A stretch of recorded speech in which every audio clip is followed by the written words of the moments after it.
Welcome in to the Devy Devotional Podcast, a show devoted to all things Devy and C2C. Hosted by John Arrington and Aaron Wilcox. This dynamic duo brings you actionable strategies with player-driven analysis for your Devy and C2C leagues. Let's dive in. Let's dive into a rookie mock. Welcome into the Devy Devotional, where we stay devoted to Devy. I'm your host, Dynasty Coach A, joined as always by Aaron Wilcox at Aaron Wilcox86 on Twitter. Tonight we have a very special guest, once again returning, this time with Aaron in the seat as well. We have Mike Valerie at FF_Dirty Mike on Twitter, and tonight we're going to be going over a rookie mock. Looking forward to 2024, to April, to May, all that excitement and everything. The college season is wrapping up, and guess what? It's that time where we do our jobs to tell you who you should be drafting when it comes to that time, but also letting you know who you need to know, who you should be thinking about, who you should possibly be trading for, all that kind of stuff. But before we get into all that, let's just check in with Aaron. How are you doing tonight, buddy? Hey, I'm doing well. Excited to get into this topic, get our mocking on, and it's always an interesting time of the year because it's a crossroads for a lot of folks. People in their C2C leagues, like the college side, is almost over. Championship week for most leagues is going on this week and weekend. And then, it becomes, looking into the future assets on the college side or some of these guys maybe heading to the NFL. So it's definitely an interesting time in the college landscape. But yeah, I love it. Alrighty, how are you doing, Mike? I'm doing pretty good. A little better now that I got to hang out with these guys here tonight, a little bit of a date. Absolutely. Well, we did get to see you shirtless, so that works out for us. But it was free, so Speaking of shirts, who made it into the Scott Fishbowl playoffs? If you can see my shirt that I'm wearing right there, because I know this guy did. Either one of you guys make it? I did not participate this year. Oh no! I actually did not either. John, way to shame us, John, on your own podcast. You just storm out of here. No, I was just bragging. I was pretty sure that you guys weren't in it. No, That's impressive. I'm excited. Yeah, I'm excited to make it into the playoffs. So we'll see what happens. But half of the reason why I made it into the playoffs is because I drafted the rookies from last year, and Sam Laporta, Dalton Kincaid. When I got, I don't know if you guys know or noticed this, but they, after the Scott Fishbowl drafts, then a couple different websites put everyone's drafts through like a computer or whatever, and they go, oh, this is your grade, so on and so forth. I was ranked like 3,124th out of 3,200 teams for my tight end grade. Now, I have Sam Laporta, Dalton Kincaid, and Tyler Conklin. Those are my three tight ends at the time. I also picked up Logan Thomas eventually, but that obviously wasn't in that grade. But it's just hilarious, thinking back now, like when I got that grade because I drafted rookies. I got this terrible grade, and here we are. And now Sam Laporta, Dalton Kincaid are coveted assets, especially in dynasty leagues and redraft, really anything, just about. Absolutely, it's kind of bold for you to bet on tight end rookies too. I don't really like that's kind of a hard sell. So good for you.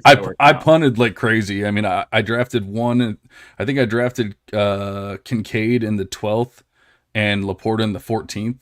And then I was just like, I felt pretty good at that point because I had such a studly other team. But we're not here to talk about my Scott Fishbowl team. I was just trying to transition to show that you can draft rookies and have good teams. And so that's what we're going to be talking about tonight. We're going to be doing a rookie mock to see how we feel about these guys. I know I was listening to Devy debate today. They were talking about some of these rookies and how they feel, and I have some differing opinions on players than some of them, so I'll just put it that way. But it's not just them. I mean, there's so many different podcasts, and I feel like it's just everyone has a different opinion right now. And so we need to start getting to a consensus. And that's what I kind of want to do tonight is just see, how far off do we feel some of these picks are and all that kind of stuff. And are there tiers that we can like clearly look through, like that kind of thing, figure all that out. And then obviously we'll do this again, when we get closer to the beginning of the year, and then obviously April and all that kind of stuff as well. So, Mike, you're our guest. You choose where you want to pick. It doesn't have to be 101. If you want it, that's fine, but you choose where you want to pick. I will take the 103. Ooh, I like it. I like it. All right, and then since I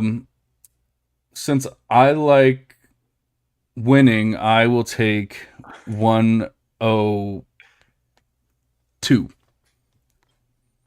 I don't know if that makes sense, but I guess that makes me the 101, huh? Make me start this off with a tough decision, right? So very tough. Yeah, The well, answer you hear is on the screen, just so you know. And so, I mean, honestly, I was gonna do 101, but I did 101 on the Full Tilt Devy pod about a month ago, something like that. And of course, I made a controversial pick at 101, which now is looking like a not so controversial pick. But I didn't want to make the same. I wanted to see if somebody else would make it for me, so that's why I went ahead and made Aaron the 101. And I'm sorry, I completely missed Toronto Dave in the chat. In Beth We Trust, of course. I mean, obviously, you can't get through a pod without throwing the IBWT up there. And then he also said Conklin carrying that tight end group, which is pretty funny, but not even necessarily wrong. All right, Aaron. Go ahead. Back to Devy. Also we did a little bit of a mock draft last week, a week ago. It's like about a week ago. That's right, you did. I listened to that one as well. I feel like I've heard quite a few. No, I didn't hate it. I didn't hate it. There was a couple picks. Like I said, we just need to see. I think the most important thing is. No, you were not a fan of Troy. No, not at all. But no, we just need to see if they're. I think first we need to figure out who the hell is actually going to be in the draft. That's the toughest thing, because I have some players that I'd probably like to even draft tonight, but I don't know. If anything, I might even think that I would assume that they're leaning towards going back to school. But if they weren't, I would draft the hell out of them. Yeah, that's a good point. It's a little bit of a guessing game right now. We did our mock draft assuming everyone's going, which is, kind of I don't know, naive, but like we didn't want to like discounting one, counting one out. But yeah, that's a good point too. Yeah, it's tough, like Jonathan Brooks, like all that kind of stuff. But we can get into that here in a little bit. Aaron Wilcox, my friend, who are you taking with the most difficult of picks, 101? I'm going to go with Marvin Harrison Jr., wide receiver, Ohio State. And I know that sounds crazy because we're assuming Superflex format here. And I guess if you want tight end premium, but that doesn't really matter. At the end of the day, even in Superflex, Marvin Harrison Jr. is just such a slam dunk at the wide receiver position. And we know how wide receiver is such a nice position to build around in Dynasty, Devy, C2C. It's very stable for the most part. And I get you have some of those busts that come along, but you don't have guys that bust with the profile that Marvin Harrison Jr. has. You just really don't see that unless there's some sort of crazy injury, which none of us can predict. So at the end of the day, the quarterback position, a little bit more tricky to see, like who ends up excelling there, lands in the right situation, because there's always these guys who they end up going somewhere that just cannot utilize them correctly. And then we start questioning, are they actually a good player or not? That could happen with quarterbacks, but I think for Marvin Harrison Jr., we'll hopefully see him in a decent spot, and he's a guy who can just dominate from day one. I think he's a very safe prospect, and I wouldn't say the clear 101, but I think he is a safe selection here at the top. Yeah, I love it. And that was the pick that I made a month ago. And, of course, I got people saying, oh, you're crazy. You got to take Caleb Williams, especially at the time. I kind of echoed a lot of the same sentiments that you just did. So I get it. This is where I didn't necessarily want to be, because even though I chose the 102, but because of you taking MHJ, then it leaves me now with the choice between 2, possibly 3 players of course.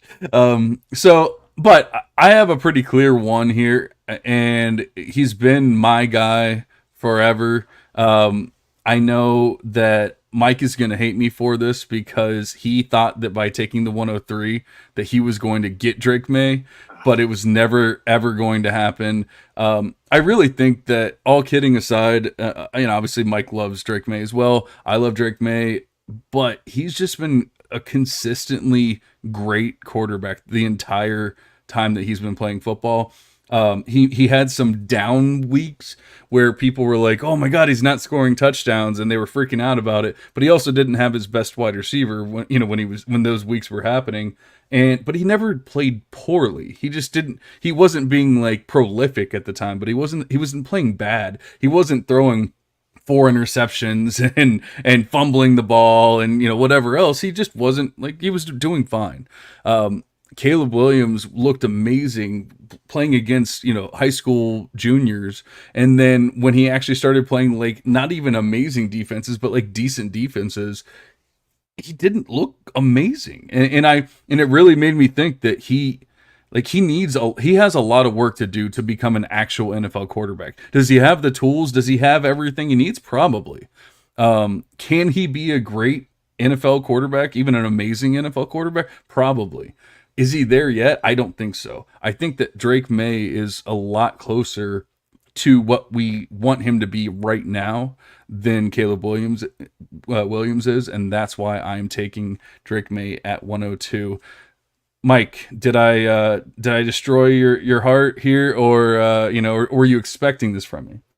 I didn't really, I kind of forgot how big of a Drake May fan you were, so I wasn't really destroyed by it. I think there's a clear set top 3, which is why I chose the 103, so I wouldn't have to make the hard decision. And I think my next decision is pretty common sense, like no matter what order you guys picked in. So, and just to go off the Drake May stuff too, like South Carolina 2 picks, like that's not good, but like one of those was off like the receiver hands, like it wasn't his fault. And then like App State, Minnesota were next, like so he didn't like struggle, but like he plays with a terrible supporting cast. Like he has to carry them across the finish line. Like, so he still elevated the offense. It's what you want to see out of a quarterback. You don't want to see like, oh, they've missed one piece, so now he's just terrible. Like that doesn't make an NFL quarterback an early round quarterback. Like, he is elevating this offense. And then now with his star receiver, 5th year, Devontae Walker, we might hear his name a little bit later. I do think like I think he's the most NFL ready product here. But at the 103, I have to take Caleb Williams. Caleb Williams is comped to Mahomes a little too often, but he's like his improvising skills is elite. And that's like the one trait that you can't teach that. That's just like a sixth sense type of thing. That's also the type of trait that gets you to the upper echelon of fantasy football and to the pro football too, even just on an NFL scale. Last year he got hurt during the Tulane game, lost his legs. He did not look good against a G5 defense. Tulane, which is probably an upper level G5 team, but still, like, didn't look good against them. Even now down the stretch, like, there's only so much he can do. I don't think he's good in structure. Like, he's got arm talent, but like he stays on that first read. I know Coach A watches those USC games to see Dorian Singer light it up, but it's not. It's just Caleb Williams locking on to Todd Washington with the goggles on. Sometimes we get some Brendan. That's it, man. Yeah, he locks on. It's just whoever the wide open guy is 50 yards down the field. That's the only person that he knows how to throw to. And I've constantly like talked about too on like C2C pods too. Like as far as like draft capital goes, because I am more of a draft analyst, I'm pretty accurate when it comes to QBs and running backs. Now with the QB side, it's really not because I'm good at evaluating QBs. It's not I'm good at like evaluating the BS stuff that comes around during draft time. So Malik Willis, Will Levis, all like miss me with that type of stuff. But like with Caleb Williams, he does have these traits that make him very tantalizing. I think he can fix it. But like another stuff that we kind of hold on to is like, do we think he's Patrick Mahomes, like where he knows this sixth sense stuff, or he's just legit guessing? And then like lately he's getting called out for his guesses rather than actually knowing what's going on. So the tools are there. I still like him for fantasy. Like he still has a rushing upside. He has like the tools. Like again, this is a fantasy show, so like we like the legs. The legs are kind of the cheat code here. So at the 103, I think he's a locked-in pick, the locked-in top 3 pick. So if you get him at the 103 rookie drafts, you're probably feeling pretty good about it. I'm just saying there definitely could be some rough spots at the NFL level. Yeah, and that's fair. He could literally be, from a Justin Fields to a Kyler Murray type. I mean, I think that those are all within his range of outcomes, but the floor could be a bit lower for a guy like you guys were saying. It's not quite this polished product quite yet. So the ceiling's super high, but the floor is also a little bit scary as well. But let's just see what he does in maybe a different system, different scheme, because I really don't think he was getting a lot of favors handed his way this season either.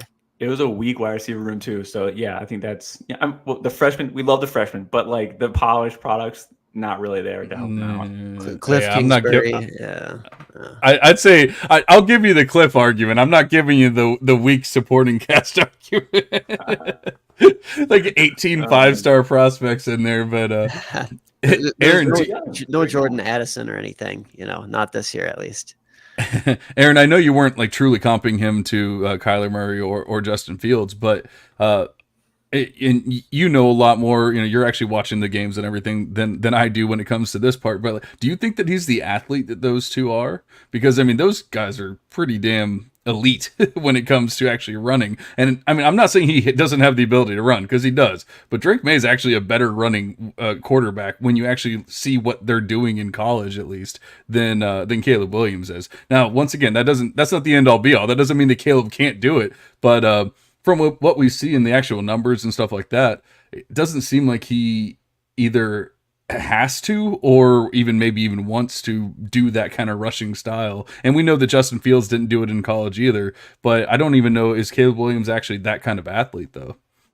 Yeah, and I think that Justin Fields kind of surprised us all with how great he is as a rusher, honestly, coming into the NFL and what he did this last season and even this season. But yeah, I don't know if Caleb Williams is quite that level, but at the end of the day, I mean, he's definitely mobile. He's definitely going to be a guy who gets you a bunch of those chunk yards. So maybe he is more like a Russell Wilson, like when Russell Wilson was in his prime, where maybe it's not the huge days rushing wise, but certainly going to get you yards. He's not going to be a 0 or a negative there.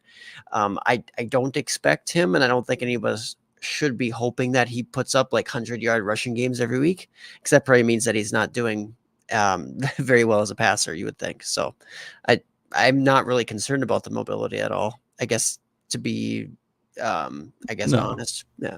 No, I'm not worried about it either. If anything, I would say more of a Patrick Mahomes level rushing, where he can get it done, but that's not what he's trying to do. That's not what he's looking to do, like that kind of thing. But I'm also not comping him to Patrick Mahomes. So, and honestly, that was probably the longest that anyone's, even on mock drafts or whatever, has ever talked about the first 3 picks. But I honestly appreciate it, because I feel like so many mocks, articles, whatever, for the past 6 months to a year have just been, go draft Caleb Williams at 101. No one else really matters. Then maybe MHJ. Like, there's really no analysis. It's just, Caleb Williams is generational. MHJ is generational. Like, I feel like we actually gave you some something to actually think about here. And whether you agree that Caleb should be at 103, Drake May should be at 102, whatever, at least you have like an idea of why we made those picks. But we have a lot more picks to get into. Go ahead, Mike. I would be pretty pumped though if Caleb wins the NFL and I had his wide receiver 1, and I'm just like, all right, he's gonna lock onto my guy. Like, I know he's gonna get 20 targets this game. Like, I'd be pretty pumped about that. Yeah, that's very true. Yeah, like I said, I think he has all the tools. It's just going to be a matter of, does he get on the field right away, all that kind of stuff. And I mean, at this point, we really have no idea how that's all going to work. But I believe that Aaron is up at 104. We're not snaking it. That was part of the strat. Aaron, I'm going to pick your next pick for you. You can pick my next one for me. Can I trade up? Do you want to snake this thing, Mike? I just wanted the 104, but you can go ahead and pick if it's the right answer. So I don't care. We could snake it. It doesn't matter to me. No, it's okay. It's only 3 of us. We'll just rotate it through. Actually, I mean, it literally doesn't matter to me because it doesn't actually change anything for me. Oh, man. Aaron, okay. I will judge you very hard on this next pick. It's got to be Malik Neighbors, right? No, it's got to be the RB. Okay. Well, I personally think that Malik Neighbors he's not quite Marvin Harrison Jr., but he's as close as you can come as far as like a number 2 option in a draft class to an elite guy like Marvin Harrison Jr. I mean, Neighbors, not only was he very good last year, but he's just been phenomenal this year. And there's some of that, like Jaden Daniels is blowing up. So of course, Neighbors is the beneficiary there. But I mean, what he's doing to separate himself from everybody else in that room, even Brian Thomas, who is another breakout LSU wide receiver this season. Neighbors is just doing some special things, and he's being explosive with it. It's not like it's just purely based on only volume. Like, no, he is roasting guys out there. He's showing more athleticism than I think a lot of people gave him credit for coming into the season. I think he's just continued to develop his craft and develop his athleticism. At the end of the day, like, he's just getting better and better, which is amazing to see. That's the trajectory that we always want. We don't want the Keishon Bouttes where they peaked early and then it was just a steady decline. So you gotta love what Neighbors has done, and then he also is just set up well as far as like his size, frame, athleticism, etc., to get some good draft capital and ultimately just be a very productive NFL wide receiver. And we talked about the volatility. Well, we didn't necessarily talk about volatility at the running back position, but we talked about the safety of the wide receiver position. And that's a reason I didn't reach for maybe a running back here or maybe reach for a different quarterback, is that those are slightly more risky propositions typically. Yeah, I'm with you. Neighbors is like my clear 104 at this point. I have some running backs that I like. I have, quarterbacks that I like. I have all that, but honestly, I think, I do things differently than how you guys grade and all that kind of stuff. But with the model, it's so nice just to see like an actual grade or an actual score for each individual player. And it might be shocking to people how close Neighbors has been creeping up towards MHJ throughout the season.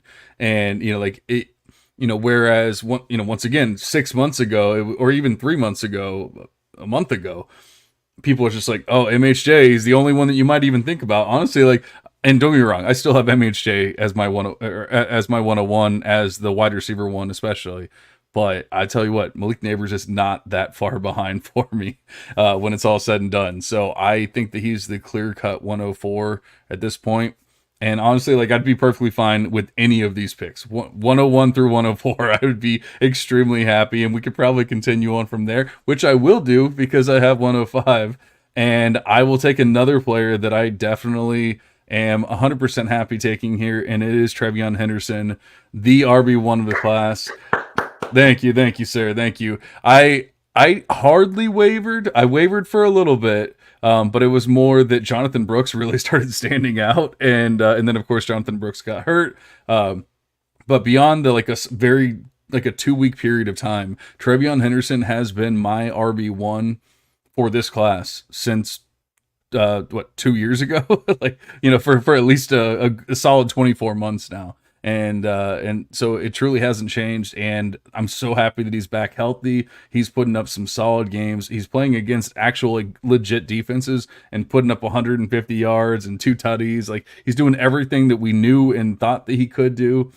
And yet, obviously there was question marks with the health and all that kind of stuff. I think, while those question marks might not be 100% gone, he's showing that at least when he is on the field, he is an actual stud. And by coming back and not missing an entire year and all that kind of stuff, I think he's also proving that like the health concerns shouldn't be too high, even though there might be some question marks, but that's why we're taking him at 105 and not 101 overall. No, I love the pick. I don't think this is a deep running back class. So, and usually running backs is kind of like they're short-term assets. They're highly valued. Everyone wants the RB1. Breece Hall shot up super high as soon as before the season started. Bijan was RB1 already before the season started. So it's I think the RB1's always super valuable, and like running backs are hard to find. Like you're finding a lot of duds this year, and now like you're thinking to yourself like maybe I should trade Derrick Henry for Jalen Warren. Maybe I should do that, which would sound stupid like 3-4 months ago. It just sound actually stupid. So running backs, consistent running backs, hard to find. Yeah, it's crazy. Like the RB landscape right now is just insane. Like you said, I mean, think about 12 months ago or whenever, saying like, oh yeah, you're gonna trade Derrick Henry for Jalen Warren or something like that. And I mean, that's a legit trade that you might actually make. I'm not doing it because I have to. I have to stand by my boy. But I mean, that's a trade that a lot of people would probably make right now. Yeah. All right, ready for my pick? We're ready. I don't feel great about this. This feels like a pick out of necessity, so I'm gonna do it. I don't like this. Bucky. No, absolutely not. But also we did a comp episode this week, so I can't wait for you to hear that this week. You're not gonna like it. But Oh no. 106, I'm picking Braylon Allen, running back from Wisconsin. I think Braylon is one of the better actual pure rushers we've had in a while.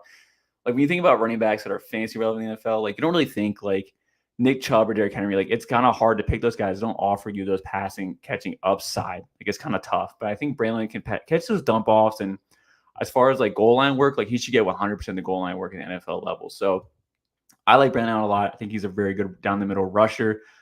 Offer some dump off upside. Not that I'm ever expecting to go like 50 yards plus a touchdown on receiving. Like I'll be happy if he gets like 20 yards receiving on like 3 catches. But I like Braylon Allen here. I think there's a massive tier drop off running backs. This is why it's a necessity pick, because I do think the wide receiver class very deep.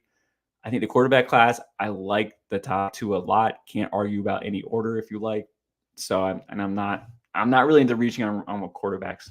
This is not who I am. So running back though, I'm going Braylon Allen. I think there's a very far drop off here. I like the pick. I mean, I think people have gotten scared off by him for whatever reason. I mean, he's not having the year that they thought he was going to have, but I mean, I think he's still shown that he's that explosive giant running back that, you know, can make big plays, create big plays on his own, even if it's not blocked as well as it was before and all that kind of stuff. He's super young too. Like when you come look at the ages, Yeah. you know, like on your rookie draft, and you're like, okay, well, Braylon Allen's 20 years old, and they look at Bucky, who might, I don't know how old Bucky is, but you know, like the usual running backs like 22, 23, and you're like doing the math in your head, and you're like, I get a lot more miles out of Braylon. So yeah, it's like when people go like Josh Jacobs is only like 24 years old, and they're like, wait, how the hell? He's been in the NFL for like 5 years, you know? He's going to retirement home soon. He's 24. He's not worth a first anymore. That's how Dynasty is. Yeah. Yeah. So no, I definitely don't hate the pick. I feel like it's going to be hated by a lot of people because like I just took Braylon in a mock with some very big names in it in like the Devy landscape, the Devy realm, and I took Braylon at 207. So I mean, just the fact that he dropped through all of these big Devy names to 207 shows you how a lot of the Devy world feels about him. But like I said, I agree with it. I don't hate it. I do actually have one running back ahead of him, but they're so close that I really won't argue with you. And when it's all said and done, you know, with draft capital and all that kind of stuff, Braylon could easily be ahead of this guy. But like just grading wise, I technically have one other running back slightly ahead of him. Yeah, that's fair. And honestly, he is a interesting case where, like you said, he's not really coming off of a great season. It's not that he's been bad by any means, but just even recently, a little bit less productive than what we would have expected. I will be seeing him actually live this weekend. I'm going to the Minnesota Wisconsin game in Minnesota, so I'm excited to see what he has to offer out there, and I'll bring you guys back my scouting report, I guess. Yeah. Hell yeah. I hope you have fun. I know there's not a lot to do in Minnesota, so hope you have fun at the game. I'll bundle up. We'll be good. All right, who you taking, Aaron? Yeah. So, I mean, kind of a tough decision here. And I don't blame you for going that route, going the running back. And like you said, it kind of drops off a bit. But in this class, I'm maybe okay waiting for running back. So that's not going to be my pick here as far as another running back. But I will go back to the quarterback position and say, okay, well, I need to get my quarterback. Not that we're drafting like based on like teams here or anything like that, just best player available. But still, I think that Jaden Daniels has risen up. We're posting these teams, and so just so you know, we're posting these. They will be in a poll, so you might not think it's going to be a team, but this is your team. That is true too. And so to round it out, right? Got a couple of stud wide receivers. Now let's get a quarterback who's just rising, right? He's the hotness, and it's understandable. He showed some really nice flashes last year, and they just built on that this year. Like nobody truly saw the ceiling coming. But at the end of the day, the ceiling has just been phenomenal. We can't discount it. We can pick at individual things as far as like his age, but he's no Hendon Hooker out there. He's not the oldest guy by any means. He is a slight framed guy, but nowadays we can see that work. We've seen multiple guys coming in who are skinnier than maybe in the past would have been allowed or accepted, or guys who are more diminutive coming into the league and still having success. So I am willing to say that Jaden Daniels, he's changed my mind for sure. It's kind of crazy the fact that I'm selecting him this early though, in the kind of middle of the first, really. But the reason for that is because I think the rest of the first tier, it's solid guys, but I don't know if anybody gives you true difference making ceiling, things like that, or at least both safety plus a ceiling in a super flex league like Jaden Daniels does. I don't know, in a landscape that struggles at the quarterback position, to be honest. You've seen how many players have went out this season, and I think that there's going to be a changing of the guard this season, potentially, with all the talent coming in. This could be at one of those classes we look back at and say, wow, Drake May, Caleb Williams, Jaden Daniels, maybe another guy or two. Who knows? Can I ask you this, Aaron? Since you're taking him here, I'm going to make the assumption, but I want you to say, do you think Jaden Daniels is a first-round draft pick for the NFL coming up? I do. I think he's going to ride this hot streak. I think he's going to win the Heisman. Unless he gets injured this week or just, I don't know how he could fall flat on his face, but I guess maybe. But I think at the end of the day, he's put out a great enough resume, and the Heisman is an individual award. As much as we want to kind of confuse that with like the team success, it's not like the team has been bad. The defense has been terrible. The defense is not helping them. That's why they're losing games. It's not Jaden Daniels. So at the end of the day, I really think that he's going to win the Heisman. That's going to propel him into let's say a top 15 to 20-ish draft slot. And then that might actually get him to a nice team too. He's not going to go to one of those bottom dwelling teams who's picking in the top 5. So that's just kind of my take on the situation right now. But do you think that he doesn't go in the first? I'm not there, no. But, hey, Mac Jones went pick 15. Jordan Love went pick 22, I think. That's super talented guys at the NFL level. Yeah, Trey Lance. You just go down the list and it's like, I don't know, the NFL loves these guys who are mobile. They got good arms. And I think that a guy who puts together a much more complete profile at this point, last year was a different story, or the year before for sure. But what Jaden Daniels has now developed into, slowly building up throughout his career, it's quite impressive now. Yeah, no, but my hang up is like the reason why I don't think he's a first round draft pick is there's been like 3 straight years of zero development. Like he really hasn't progressed. Like last year, my big issue was like simplistic play calling, like a lot of routes. Like I remember seeing a lot of players like line up 3 receivers on the left and they would like do like 5-yard curl routes. So it'd be really easy to see the reads are all right next to each other. And I saw that a lot, real simple play calling. Very different playbook this year, and he's like executing it very well. He's taking these shots deep. Like he's fulfilling what his profile was at a high school. Like, because in high school, like he takes these deep shots, which was like 5 years, well, not 5. Is it 5 years? It could be 4 or 5 years ago. Never saw that in college until this year. So no, but absolutely taking steps forward. I just think there's like questions in his profile, and I know he's like mobile, 1,000-yard rusher. Like I don't think he's like a dual threat quarterback. Kind of like how we talked about Mahomes and Caleb. Like they're not like true like dual threats, but they can get you yards on the ground. I think he's more in that category rather than a Lamar, Hurts, Justin Fields type category. I don't know, man.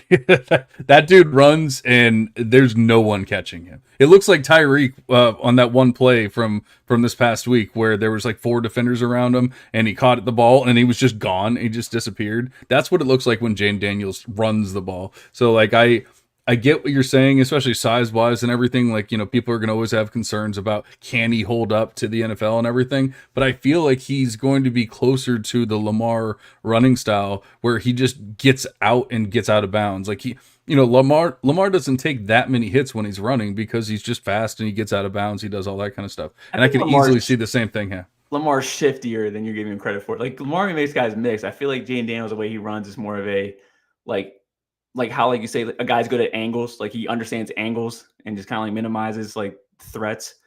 So I don't think he's like a make you miss type of guy, but a very smart and efficient runner. So a little different style wise, but yeah. I'll say the biggest concern that I have, honestly, is the fact that for being a guy who's quick and fast and able to scramble, the guy gets lit up. Jaden Daniels takes the biggest hits I've ever seen out of the quarterback position. He does, and man. for a slight framed guy, I'm just worried for it. I mean, the guy's health. But at the end of the day, if he can just be a little bit more judicious with that. And in the NFL, you do, right? You don't see those guys consistently trying to initiate contact or go through contact because they're told not to do so, right? They're the franchise's guy versus in college, the coaches are like, no, you got to get that first down. Like who cares about, the next play getting bruised or cracked ribs? I don't know. The coaches totally approach that differently in college versus the NFL as far as taking hits. So hopefully that can be coached and kind of reined in a little bit with Jaden Daniels. Yeah. Jaden Daniels waist pads for Heisman. The mid, you know what I'm saying? His little waist pad. It stick out farther than his chest. Like you have to notice it. Like, Oh man, I can't believe that I'm not the one that took Jaden Daniels here after all this time. Like Aaron knows how long I've been talking about Jaden Daniels, and that's what I don't appreciate. Mike saying that nothing's ever stood out in the past and blah blah blah. Because Beth has been picking up on Jaden Daniels for what, 3 years now, and yet here we are. So like, he did have a down year. I honestly blame 100% of it on Kayshon Boutte. Like I think Kayshon Boutte was a cancer in that locker room, on that team. And I mean, you see, he's obviously not an NFL talent, NFL player. People thought he was at the time, and they're like, oh my God, he's ruining Kayshon Boutte. No, Kayshon Boutte is ruining Jaden Daniels. That's what happened. All right, so is that my turn then? This is where I feel like there's probably like a little bit of a tier break here. Like there's obviously plenty of good players that I like, but there's also a lot more difficult decisions here, I think. And there's some older players that have excited. There's some younger players that have fallen off a little bit. There's a lot of different ways that you can go about it. But I'm going to do what I do in my actual rookie drafts, and I'm going to take the knowledge that I have about my league mates, and I'm going to use it against them. I know that Mike is not going to draft my player, and I'm pretty sure that Aaron is not going to draft my player in the next couple picks. So I'm going to take a different player here, and I'm going to go ahead and take Emeka Egbuka. I've been the biggest fan of Egbuka for 2 years now. At one point, I incorrectly even had him over MHJ. Now that was very early on. I was quick to change that, but here we are. And he's another player that, I mean, just like last week, we see Ohio State needed to win. MHJ really didn't do that much. Emeka Egbuka was there. Now he's dealt with injury. He's definitely not had a great season by any means, but luckily for us, he did have a spectacular sophomore season. And so we saw who he can be, even with MHJ being on the field. I believe in the talent. Obviously, we know Ohio State spits him out, so that's not really like a concern by any means. But I feel like, when I can get in all the numbers, I'm not going to do it because we don't have all the time in the world. But I believe that Emeka Egbuka can and should be the wide receiver 3 here, and that I'd be perfectly fine taking him here at 108. Yeah, I'm fine with it. I mean, I think ultimately at this point, it's less of like, is he a good player, and more so like, does he come out, because he's just had such a unfortunate season because of the injury. So at this point, I actually say that it's like 50-50 shot, like if he declares or not, versus you fast forward in time, he's now healthy. He's also going to be involved in some big games coming up here for Ohio State. I think that puts him on the map, and if he looks healthy for those, he'll probably declare. But I just think that there's the uncertainty. But with this exercise that we're doing, we don't really care about the chance that he could go back. I suppose any of these guys could go back that we've talked about thus far. Well, actually, maybe not Jaden Daniels. He is kind of old, but yeah, I don't think Jaden's going back. In fact, there's another player here that is here at the top of my list that is definitely not going back. Yeah, no, I like the pick. I love that Aaron pointed out that they have their tough schedule ahead of them, so he can, like people are gonna, if he has like 2 good games, no one's gonna remember the rest of this stuff. Like remember Quentin Johnston and how bad his first 5 games were last year, and then he rips off like a 200-yard game, and all of a sudden it was like that just didn't exist anymore. So Yeah, I like that call there. He started the last 3 weeks, but he's still been on like a snap count. They're just kind of concerned about him. So I think he'll be fully back as of next week, though. Pretty He pumped. looked pretty back this past week. I mean, what do you have, like 100 and something yards and at least one touchdown? 5 for 83 and 0 touchdowns, but only Oh. on 22 snaps. Oh, okay. Well, I definitely thought that he had a better game than he did. I guess it was more that he outproduced MHJ is what I was thinking of. But I really thought in order to outproduce MHJ, I thought you had to score over or have over 100 yards. But I guess it was just a down game overall because for some reason their quarterback is not as good this season. Yeah, big yak game though. So he looks like himself. I thought he looked like himself. Nice. That's what we like to hear. Who you got? This one's tough. I hate doing the value game. I feel like it's an excuse for saying that you're going to take a player that you think sucks, but other people think is good. So I think I'm taking Brock Bowers here. I'm taking Brock Bowers, tight end for Georgia here. I'm gonna start off with the good. The dude's super dynamic. I mean, one of the most dynamic receiving threats we've seen ever. And if he goes to a creative play caller, you're gonna feel really good about it. Like really good about it. Here's my concern. What if he's Evan Ingram? Like I think that's actually a really fair comp. Like if you're a fan of player comps, I think Evan Ingram's a really fair comp. And Evan Ingram in the NFL, like he's just manufactured touches, all his screen plays, it's all like quick stuff. It's not like he's actually a very good weapon. It's all manufactured. I don't think Brock Bowers is quite like that. And I don't know what to say. I don't want to be insulting, but like incompetent. Like I think he can actually offer more to an offense. He's very dynamic. And certainly if he goes to a place that's like a little bit talent starved, or maybe they only have a solidified number one and it's just wide open afterwards, I think he's going to thrive. So I'm a little bit worried about Brock Bowers. I can't believe I'm the one taking a tight end one at the 109 because I don't like tight end. I hate tight ends. I'll wait till, like, typically for draft strategy, I'll wait till the late second to get tight ends because there's just too many busts. It's just too often. Irv Smith, first round tight end bust. Noah Fant bust. The list goes on. Like it's a bunch of them. Kyle Pitts. Every single Kyle Pitt manager out there is very frustrated. Very like they might put up a facade, but they're not happy. So it's such a hard landscape. And even look at last year's class. I know Coach was talking about behind the scenes, like he's pumped about his Sam Laporta and Dalton Kincaid, which were probably both top 4 tight ends. But you know who else was top 4? Luke Musgrave and Michael Mayer. And I was there certainly a guy saying Michael Mayer in the early second. Like I'm okay with that. I would be upset if I actually drafted Michael Mayer in the early second because I certainly did not any of my drafts. Anyway, I don't like tight end positions. It's such a crapshoot. And Brock Bowers feels like a risk I would be willing to take if I was already a contender, which at the 109, you're probably already a contender. Tight end, like having that advantage at tight end is so nice, though. I actually have a trade. I pulled up my home dynasty league. Now, as a trader, I'm not like, some people on Twitter get really offended from bad trades. I will just fire them off. And if you get offended, that's on you. That's not on me.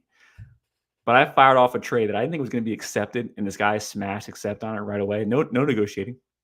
For TJ Hawkinson on May 7th, 2023. So May 7th, after the NFL draft, I offered him Brandon Cooks, Jamal Williams, and Sky Moore. And he liked it. And we're still in the peak of Sky Moore hype season. Jamal Williams is coming to the Saints where they're not going to have Alvin Kamara for who knows what period of time at that point. And then Brandon Cooks was like, oh, yeah, the wide receiver 2 for Dallas Cowboys. He's going to be great. Anyway, I'm a big fan of bully tight end. I think I'd rather pay than draft. It's really not my strategy to draft. I'd rather just pay for the guy I know is going to be good than miss 3 times before I finally hit. So anyway, I'm taking Brock Bowers here, and I'm nervous. The thing is, you didn't even pay for Hawkinson, though. So you literally, I would rather trade for him, dude. But I thought Brock Bowers at 109. Like I felt like that's a risk worth taking. No, I agree. I like the pick there. And, once again, I listen to, and I've said it a million times, I'll say it a million more. I listen to so many pods during the week. I read articles. I do all. I mean, I ingest so much information about Devy, about fantasy football, all that kind of stuff. And I swear to God, it's just like sewn or written in stone that Brock Bowers is going to be 104 if you have a mock draft. That's just where he goes at 104 every single time. And I don't get it. I like him as a player. I think he's going to be a solid tight end. I don't like him at 104. There's players that I think that can be like game changers for your teams that we should and did take before him. And now we're getting to the point where I'm like, yeah, okay. Like I have no issues with Bowers there. Because he can be exciting. It's kind of like it's literally the Kyle Pitts argument that I had, 2 years ago, or 3 years ago? Man, we're getting old already. So like I think people were talking about him at 104, 105. Like you got to take him, especially in tight end premium, and that's a whole other argument that like I hate the tight end premium talk. Like it's cool, but it doesn't like it shouldn't take a guy from like 201 to 104 or 109 to 104. It shouldn't change that much. It might be a tiebreaker for you at 108 and you go, okay, now I'm going to take this guy, but it should not be the difference in like 5 draft pick spots in the first round. Like that should never happen, guys. So obviously I picked him here first, but like where would be the earliest you two would feel comfortable taking him? I would have taken him in the next 3 picks. So I have 2 other guys I would have considered potentially ahead of him or, at the same level as him, basically. So don't fault you whatsoever for that, Mike. I like the pick. I'll kind of echo the thoughts that were already put out there for Bowers. But obviously it's a position that is hard to know if he's actually going to give you that difference making production, right? And it's it's the most easily injured skill position out there. Like, I mean, tight ends get banged up all the time, and look at how it's affected Kyle Pitts last year and now this year again. And plus the system is so important for that production too, and utilization. So yeah, there's a bunch of factors going on with the tight end Kincaid selection. had like a bad back for 3 years too, and he erupted it. I think he was like his 5th year in college just because he was finally healthy. But yeah, you're right. These injuries, like, it's a tough position. It's a gritty position. For sure. It is. Honestly, I would not have taken him any earlier. I'm fine with the pick at 109, but I would not have taken him any earlier because I would literally take any of those other players that we took here before him. And like I can definitely make arguments for others, but I'm perfectly fine, once again, taking him at 109. I guess we're back to, I don't know, Aaron messed up the things here. Okay, that's me. All right, we're back to Aaron now. He put Aaron twice, and it screwed me up. Because I want all the good players, Yeah. I choose Emeka Egbuka, and he puts his name under it. Like, what the hell, man? Well, he's my baby. So, and I also want to win the Twitter poll. So, no, that's true.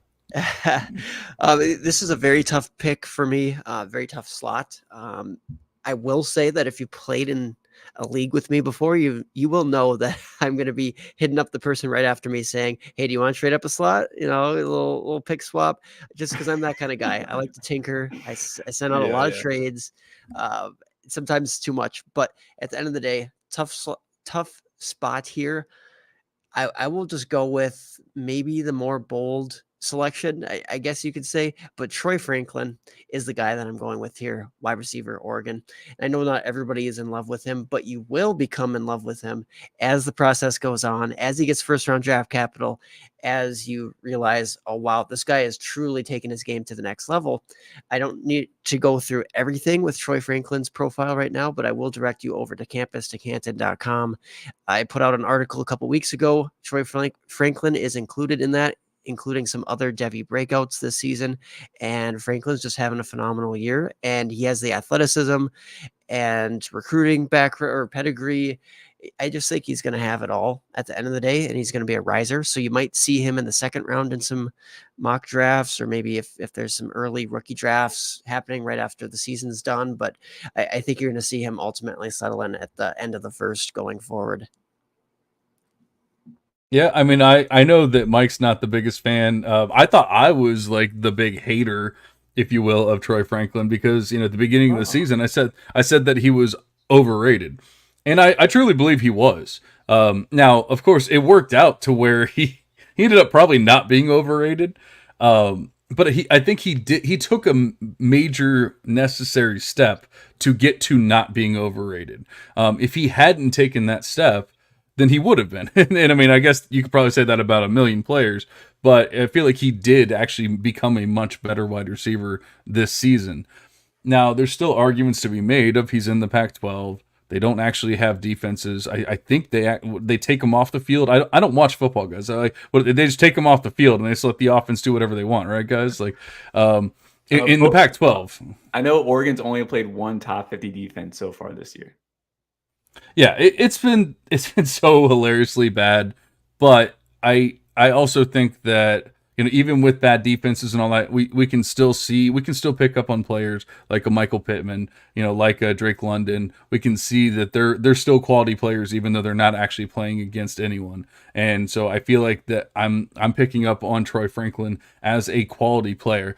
I do actually have two other players ahead of him still, but I think that they're in the same tier. And so I really, once again, I won't argue with the pick here. I don't hate it. And honestly, like the way that people feel about Troy, I think that this is around where he's going to go anyway. So, I mean, it's probably the right pick if that's who you want. And he's probably going to get great NFL draft, capital and all that kind of stuff. So when it's all said and done, I don't hate the pick. I just don't know if he's actually a true NFL difference maker when it's all said and done, at least early on, or if he's, and I don't want to comp him to Quentin Johnston because obviously, like at this point, we're saying that Quentin Johnston is like a complete bust. But I wonder if he's closer to a Quentin Johnston than people maybe want to believe. DJ Chark. I mean, I like DJ Chark. If anything, he just hasn't been able to stay healthy. So, like, I really wouldn't hate it if he was DJ Chark, but actually could stay healthy. Yeah, I mean, from a stylistic comp, I don't know if I totally agree with those. I think he's a bit more of a difference-making guy, right? And you don't see some of the inconsistencies. For example, like, I mean, Quentin Johnson, we've always knocked his hands, but somehow we conveniently ignored that through the whole process and just said, well, he's athletic. It's not going to matter. Sorry, I like to. Well, I think that a lot of people were wrong on Quentin Johnson. Whether you were super wrong or just a little bit wrong, I think all of us were like, "Oh yeah, he's a late first round type guy." We just ignored some weaknesses. That's definitely not a weakness that Troy Franklin has. You can talk a little bit about the way he catches the ball, like how he gets through contact, things like that. But at the end of the day, he is a good route runner and separator, stuff that we can't say about a Quentin Johnston. Thank you for saying that. DJ Chark. I wanted to defend Quentin Johnston there because like he dropped that ball. Like we've all saw the clip right on Twitter where he just dropped the ball. It was like the game winner. But like he was open. Like that's the hard part. So like I'm not out, but like he's a good buy low type of guy. Don't pay too much. Like I'm not saying don't go out there and send a first for him, but like he's a good buy low if you want like an upside for next year. Like don't start him. If someone's asking for a first for Quentin Johnston, you probably should just leave that league. I'd just be like, no, like this isn't even like bad trade talk or whatever. It's literally just like I would leave that league, or I would I'm commissioner of a lot of leagues. I would literally just kick him out because I'm like, come on. Let me tell you this: I traded on September 20th. What was that like week 4, week 5, probably week 3, something like that. I traded Quentin Johnston for Nico Collins in a second. I know you guys don't like Nico Collins, but like, how would you regrade that trade? Quentin Johnston for Nico in a second. Yeah, no issues with that trade whatsoever. All right, there we go. Yeah, I liked it. Mm-hmm. And honestly, I mean, like in the grand scheme, now in hindsight, we can say it was probably an amazing trade. But even at the time, I would have said, no, I have no issues with that trade. And I'm not the biggest Nico fan. But why don't we get back to our draft at 111? I believe I am up. And I am torn because there's literally 3 players here that I can choose between. I'm still going to play the game. I'm still playing the game. I'm doing it. I'm taking Xavier Worthy. Taking Xavier Worthy. That's what I was going to go for. So that's a legit snipe, and I didn't think you were going to go. That's what we like to see. I love Worthy. I always have. Not much has changed except for his quarterback sucks. But he shows like game breaking ability and everything. Obviously, we know he's a smaller size.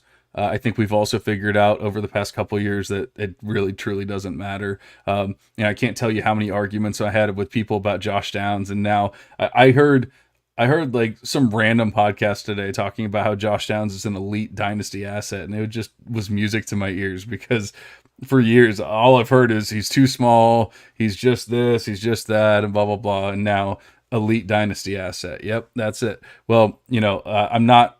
I don't know that they play the same game, that they play the same style, but that's not how I grade. So Xavier Worthy ends up in a very similar grading as the Josh Downs, and that's why I'm very willing to take him here at 111.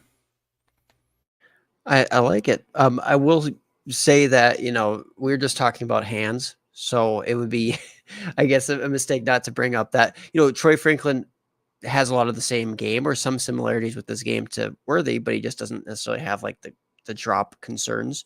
But there's other aspects that Worthy's better for as far as like early breakout, right away in college, he was flashing. It's a big time involvement with the offense and big time playability. So I'm not saying that Worthy's bad by any means. He actually is a guy that I was eyeing up here in the next couple picks. No, I like that pick too. I was on this podcast with John a few weeks ago, and I was talking about how players that showcase like an elite skill set, but more than just one, are kind of high end assets. Xavier Worthy's been kind of forgotten about in the community because of poor QB play, but also his hands, which will be a part of his profile, and it's probably gonna be part of his profile forever in the NFL. If it doesn't get improved in college, I think you can just assume it'll be a part of his gameplay. But like game breaking speed, like I think he's the best field stretcher in this class. But on top of that, like he has really good footwork and can showcase some like separation ability too, as far as the short and intermediate areas go as well. So I think he's a really diverse asset that's underrated. And I think this is a value. Like this is like out of like the first round, I got to pick up someone that's like a value pick. Like that's it. And someone's talking about trading. I actually love trading for late first, early seconds. I feel like they're so undervalued because in your home leagues, which is really the drafts that matter the most, like those guys that are going off like fancy pros rankings, but like there's always really nice value in your home leagues in the early second, late first. Like there's always some guy that falls out, So I Yep. really like this pick here. Or there's somebody that somebody fell in love with, like Tank Bigsby or like a Sky Moore. I traded. Yeah, Sky Moore. I had a 202. I think I traded back. I had like 111. I traded back to 202, and then at 202, somebody offered me, not this past class, but the class before. They really wanted Sky Moore, and so they offered me Aaron Rodgers for the 202, and it was Mitchell Trubisky and Marcus Mariota. And so I got Aaron Rodgers for Sky Moore, essentially, and Right. and Mitchell Trubisky and Marcus Mariota. But that's what happens with those kind of picks. Like people fall in love with players. So even if you don't necessarily make your own pick of a player that you've fallen in love with, you could still take advantage of those late first or the early second round picks. Like there's so much value with those picks because somebody always falls in love. Oh my God, I gotta have this guy, and next thing you know, that they're offering you the world for him. Yeah, like the Jonathan Mingos and like even guys like Yep. Matt Harmon, reception perception, pumping up Jonathan Mingo for some reason. I don't understand it. And it's not necessarily because he was winning at all levels of the field. It was just like, oh well, he's great at blocking and he has such a great physical frame and athletic upside. It was like, yeah, but can he play? And we know that Xavier Worthy can play. He has been playing well from the second that he stepped on the field. He's just got a couple of warts that probably will limit him from being like a true star. But at the end of the day, I mean, at the late first, you want guys who are good players. You can deal with the shortcomings. I keep saying I'm going to do it, and then I never actually do it. But for the past couple of years now, and I might even have said it on this pod, but I truly believe that drops are a quarterback issue. Now you have your outliers like your Deontay Johnsons and stuff like that. They're just not good at catching the ball. But it's still perfectly fine. But and maybe Xavier Worthy's even in that camp. I don't know. But I'm just saying, like I've seen enough without actually truly diving into it to think that it actually is at least somewhat a quarterback issue. And if the quarterback isn't, the quarterback is a foot off, 2 feet off, whatever, like it doesn't seem like a big deal in the grand scheme of things, or, when you're looking at it on TV, but to a wide receiver that's thinking in their head, I got to do this, this, and this, and this, and that. And next thing you know, now I have to adjust at the last possible second. It seems like a drop. it hits their hands and all that kind of stuff. Like I said, I want to do that actual analysis and see if it actually is true, or research and see if it's true, because I truly believe that it's a quarterback issue more than it's a wide receiver issue. If you got free time, you should go watch the TCU game last year and Oklahoma game last year, because I have an issue with PFF. Like, they're not counting a lot of Xavier Worthy's drops. And between those, just those two games, there's 4 drops each of those games for Xavier Worthy. And I thought, like, they were like, what? They're his fault. Like, it's not. It's like in the numbers, hits him in the chest. Like, it's not like it's an extension. Like a he's diving for it type play where you can't really blame him for it. Like, it's him. I run a business. I have a wife and 2 kids, and I do 2 podcasts. So I love how you think I have all this time to watch football. At the 112 though, I'm taking a guy here that's the end of a tier for me. So I was pretty pumped about that. So I don't feel, sometimes you like feel like you got to reach and you feel kind of poopy about it, and you can't. I know Aaron's a big fan of trading back, and no one wants to trade up with you, so you kind of just does not feel great.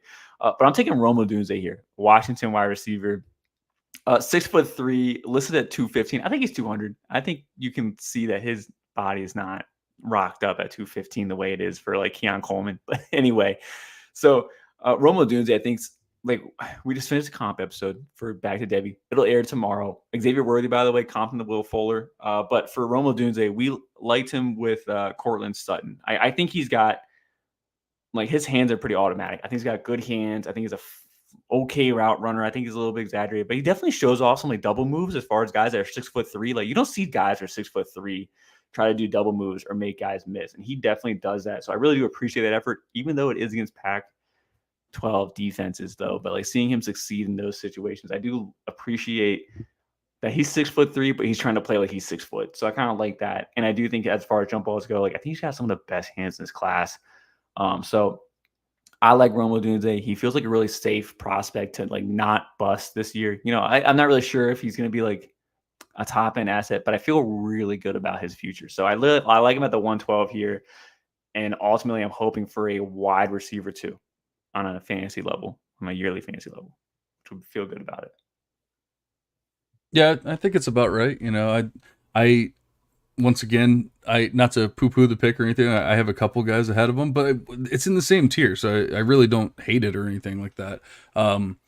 You're gonna pick up on the fact that I'm not the biggest fan of Pac-12 players. When it's all said and done, I don't blame you. I don't like watching the Pac-12. It's done this year, though, Coach. It's done this year, so we'll be pumped. That's true. I'm actually I was thinking about that the other day. I'm like, it's going to be very interesting to see how this all plays out, because I grade players on where they play and what conference they play in, and so it's going to be very interesting to see how all this stuff plays out. I mean, we can get into that in a different pod. We're already over an hour, and we've literally done 12 picks. So as much as people probably want to hear a 2 or 3 hour pod, we should probably, and I appreciate the analysis, so I'm not mad, but maybe we should pick it up just a little bit for the second round here, and then maybe we can even throw. Aaron's saying it's never going to happen, and it's probably true. So let's see. I said I was playing the game still when I made my Xavier Worthy pick. So let's see if the game worked. Who is Aaron taking at 201? Okay, first a quick recap. I'll just go really quickly through the picks. Marvin Harrison Jr. at 1, Drake May, then Caleb Williams, then Malik Neighbors, then Travion Henderson, then Braylon Allen, followed by Jaden Daniels, and then Emeka Egbuka, then Brock Bowers, then Troy Franklin, Xavier Worthy, and then last from Mike was Rome Odunze. So I am at the 201 here, and John is wondering if it worked to wait. I don't think so, because I'm taking J.J. McCarthy here, quarterback, no! Michigan. It didn't work. Okay, yeah, it didn't work. And maybe I'll let John talk about J.J. McCarthy, because I think, well, actually, no, we got to keep it short. So I won't let John talk about J.J. McCarthy. I will just say that J.J. McCarthy is, at this point in the draft, he's definitely worth taking because of the fact that, from the very beginning of the year, we've recognized that Michigan's not going to let him cook. They're just going to run the ball, and that's going to hide some of the top end things that J.J. McCarthy could do if he was unleashed in an offense that was a little bit more prolific in the passing game. And ultimately, he's been nothing but efficient and improved this season, even though you can point to the competition. And I like how we're making fun of the Pac-12 guys as if like Michigan's schedule has been like super hard or anything either, because Michigan's schedule has been cake to this point. It's starting to get harder, and JJ McCarthy has not been looking like prolific by any means, but John brought this up to my attention this last weekend. Like, I mean, his number one target, Roman Wilson, left the game right away in the first quarter. And basically, Michigan is not this offense that has a ton of receiving talent. So I just did not really think that they were going to air it out, and they obviously didn't. So at the end of the day, JJ McCarthy, one of those profiles where you got to look past the counting stats, and you got to realize that the system's going to hold back the player somewhat. I'm willing to take that chance here that he has NFL level tools, and yeah, that's my guy at 201.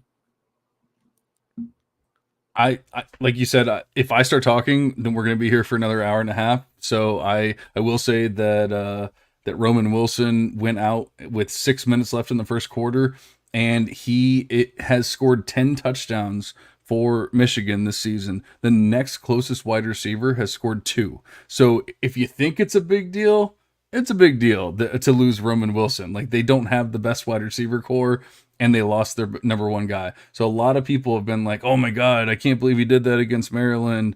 JJ McCarthy sucks. Like, yes, maybe he hasn't had the most difficult, teams to play against, but neither is Caleb Williams. If we're gonna make the arguments that Caleb Williams has all the tools and all that kind of stuff, so where maybe he's not that player right now, but he has the stuff that we want, and so we see it that it can work in the future. I don't know why we wouldn't make the same arguments for JJ McCarthy, especially in the second round of a rookie draft. And we've seen Dane Brugler and whoever else have him in the top of all these, like NFL mock drafts. So I don't understand why we would hate on JJ McCarthy. Dane Brugler also thought Will Levis was an early first-round pick this time of the year last year. Also, Caleb Williams has a really poor supporting cast. Offensive line breaks down every 2 seconds. Less than that, probably 0.5 seconds. His defense sucks. He has to be in constant shootouts to even win his games. JJ McCarthy's offensive line gives him so much fucking time to throw the ball. He has a superior supporting cast. He doesn't even face adversity. The last time he did was the week they only had him throw 7 passes. So, like, don't count it against him, sure, but definitely don't count it for him either. Like, he hasn't proven he's a first-round talent. And Aaron showcased his tools argument. That's actually fine. Like, I'm 100% for that. I think tools will get you far enough in the NFL, but at some point in time, you need to have some production. And we're right now living through Zach Wilson, which was a quarterback that was propped up on playing weak competition, and he's just failing in the NFL right now. That's JJ McCarthy as of today. And we're going to find out like 3 weeks from now, or we'll find out by February, because we'll see the playoffs and the championship and the Ohio State game. So we'll find out if he's going to be the 104 in rookie picks or he's going to be the 304 in rookie picks, because we're going to find out if he can win or not in these tough games. But no issues with that pick here. But I'm just trying to say, like, JJ McCarthy first round pick, not solidified. Absolutely not. Hasn't proven it yet. Hasn't really proven that was wrong, but certainly hasn't proven anyone right. So still up in the air. I can't say you're wrong.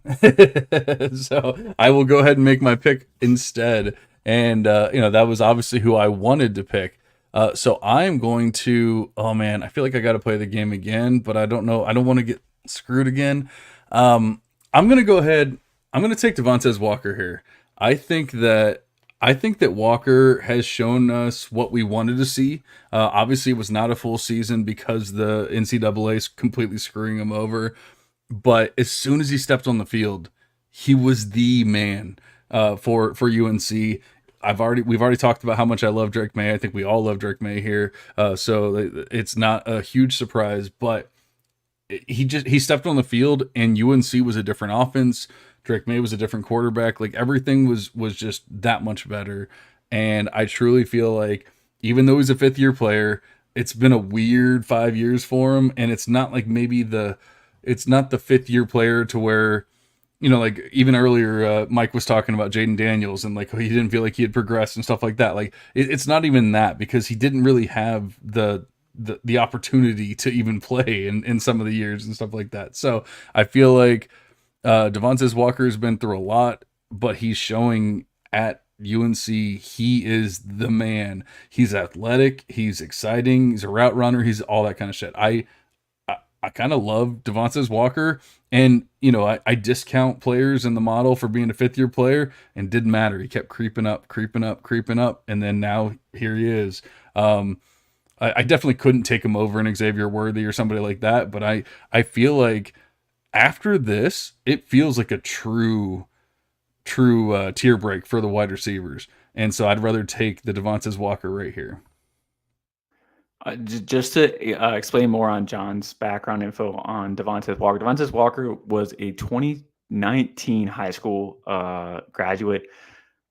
Was going to go to an FCS school. That was his like best offer, but he tore his ACL like on his own the offseason and just didn't go to school that year. So then he waited till 2020, which was the COVID year. Also, FCS just shut down all conferences across the board. It wasn't like the Power Five where they had some teams playing, some teams didn't. So couldn't touch the field in 2020. Then he transferred over to Kent State 2021, barely touched the field, and you can follow the stat sheet from there. But the big issue this year was not getting a waiver claim was because he transferred twice. And that was the whole thing. They're like, well, you transferred to 2 schools. And then everyone was saying he didn't even play. Like COVID, ACL, didn't even touch the field, hardly practiced, like didn't even like wasn't even involved. And it took them 5 weeks to figure that out. So congrats NCAA for being incompetent. But that's the explanation of coach was talking about. The scenic route wasn't really his fault, just terrible. Honestly, I mean, not comparing the players, 2 completely different positions, but it kind of reminds me of Dalton Kincaid. He had a very similar long career, but if you actually look, and I did, if you ever want to see it, I wrote an article on DLF about Dalton Kincaid and like what happened in each year and everything from high school moving on to college, and it kind of feels like the same thing with Devontae Walker.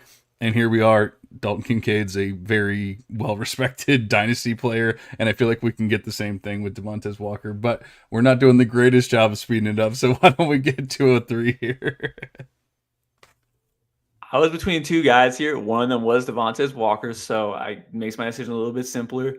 I keep hinting that Back to Devy did a comp episode last week, so everyone at home, my NFL comp was Mike Wallace, but a little bit taller. So anyway, at the 203 here, I'm taking who I believe will be the QB3, and I was right last year who was the QB3 off the board. So this year, I think it's going to be Devin Neal, running back from Kansas. Devin Neal is really explosive. He showcases every single skill set. He's going to be the QB3, really? RB3, sorry. Well, QB3 isn't going to matter. But RB3. RB3. I know you hate JJ McCarthy, but the QB3 really? No. Yeah. Well, maybe JJ McCarthy would be a better running back than Donovan Edwards. But anyway, so Devin Neal, RB3 for me in this class. I think he showcases every single skill set you want. He's actually very dynamic, very explosive, high-level athlete. He can break off large chunk plays. He's not like blind behind the offensive line the way some guys are. Like he can push a pile or like, determine himself to go around the edge or wait for the hole to open up. I think he's just very explosive, dynamic, and the running back that you want. And if this guy like wasn't at Kansas, if we're going to play that game where you put him behind, let's say Michigan's offensive line that constantly opens up holes for Blake Corum, like he would have a Heisman type running back. I really do believe that. I think he's that dynamic. And I think he'd be the RB2 like by end of like next year, like after rookie season's done. Like I think he could be the RB2 in the class. So Devin Neal for me, 203. He's like my only tier 2 running back this year. I'm really not high in the running back class. I know Coach A's got like 2 guys here, but I really don't like a lot of them as pro potential. But Devin Neal is probably the last one I think has high end upside. Yeah, I think that, I mean, you're right that he has upside. I think the issue is like how high really with that athleticism, because I don't see him being a guy who's more like a 4.45 type of player. And that's just my personal projection and expectations out of him. I've seen guys end up being a little bit more athletic than what we thought they would be. Even like Breece Hall comes to mind, where a lot of folks in the Dynasty and Devy community were like, he's kind of not that athletic. And then he snuck up on people like super athletic with testing and maybe just continuing to develop as an athlete. So I think Neal has impressed this season athleticism wise more than, maybe even I expected. But still, to be a top end back, I mean, it's so hard to do that without that really, really elite or very top end athleticism. You see it, with the JTs, the Saquons, kind of go down the list, and all of them have really, really great burst. And if not, then they're like a Christian McCaffrey type receiver. So Neal is good in all those departments, and I don't blame you for taking him here, because it's like, who else do you want to take at this point in the second? Like, he is probably, he's a top 2 back available at that slot, in my opinion. So yeah, nice pick. Good receiving profile. I didn't really talk about the receiving profile, but he has 24 receptions for 214 yards. That's pretty solid for a collegiate running back. Yep, he's solid. I'm not going to add anything because I feel like he's a solid running back. Like, I don't think there's much more to say about it. Yep, depends on landing spot, draft capital, all those other things. But if we're talking about another running back here that I think is worthy of this selection, I'm going to go with Audric Estime here, Notre Dame back. I just think that I know John's like, you're killing me. But you can't leave these good players available. The double snipe. I got to stop playing the game. The game. Okay. Well, I consider playing the game, but I think Audric Estime just makes sense here. You're going to start to see a run on running backs here in the second, and it's going to look differently in each draft. And now we're talking like pre-NFL draft. Like, some of these guys are going to drop way off depending on what transpires with combine testing. And I guess, a few might return back to school too, but the running back can just be so volatile as a position. But I will say that Audric Estime has done everything that we needed out of him this season to put himself in a good situation to get, let's say, like, maybe day 2 draft capital, and just be put in a position in the NFL to be able to be like a high volume type back. And I think that's valuable. That's what we want at the end of the day, is pretty high volume, and hope that he's not a plotter like a Najee Harris, which I don't think he is.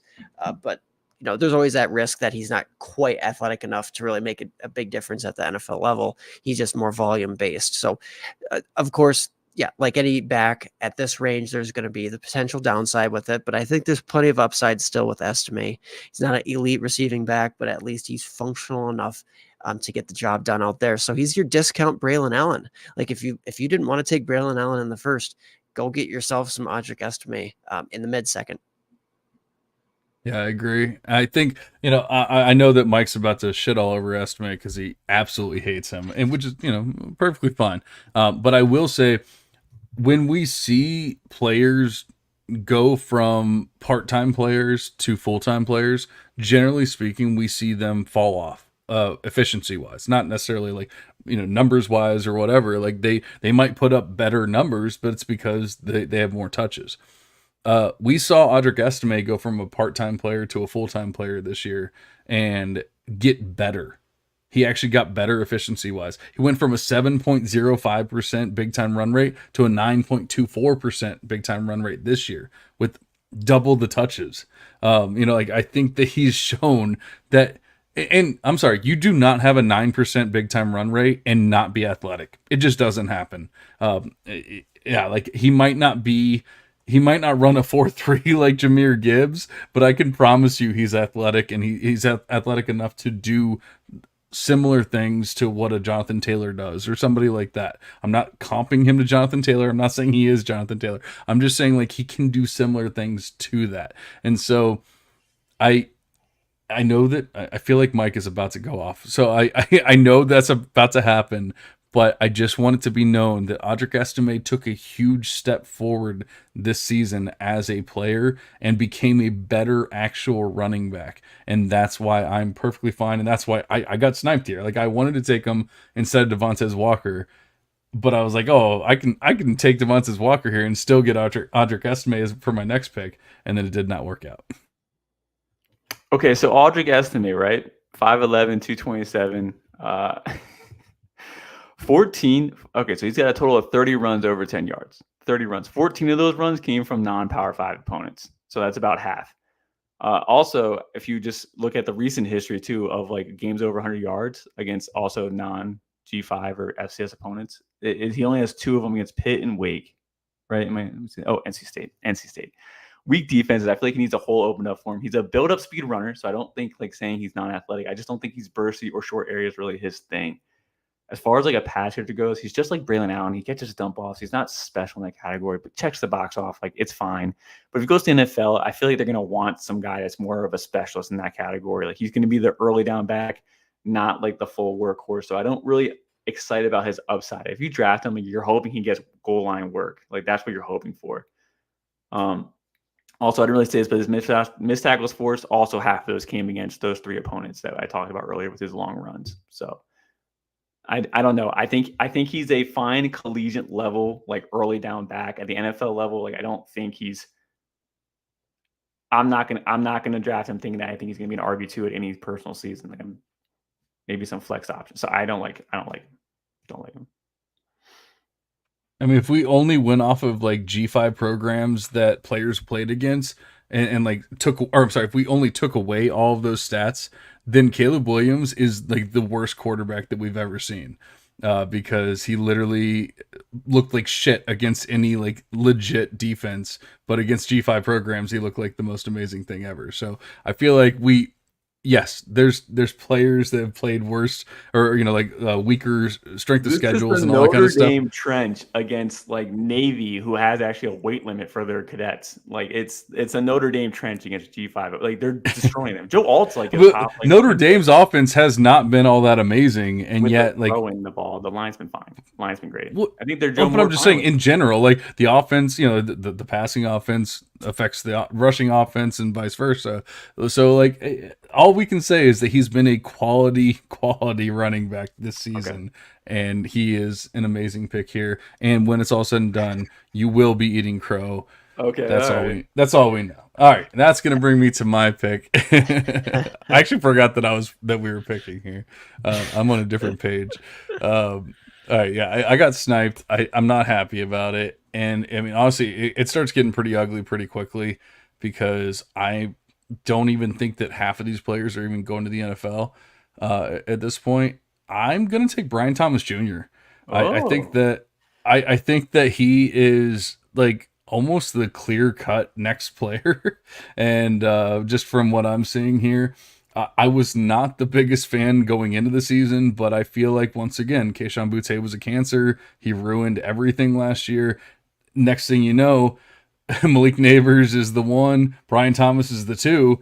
Everything clicks. Everything looks amazing. And Brian Thomas, honestly, like he has had a huge transformation this year. I mean, he went from being he was fun to like he's a legit wide receiver in the NFL. Obviously I don't know that he's going to be like some future stud or anything like that to where I'm like, oh my God, like I got to have him on my team.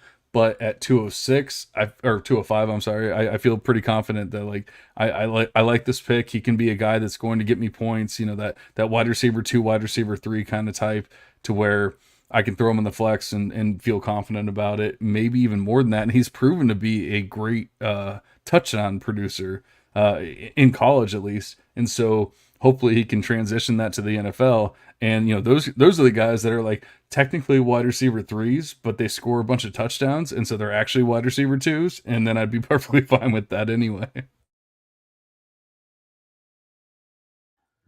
No, I like that. I love that LSU moved him from a possession role to a like deep threat. Like they want to scheme him touches. They recognize he has speed. So I think he has I think his skill set's one dimensional, but like, everyone comps him, including me, to Martavius Bryant. I think that's so accurate too. You can get some nice boom weeks out of him, and it's a 205. Like, I think this is really fine. This is fine value. Early declare. Who doesn't love early declares?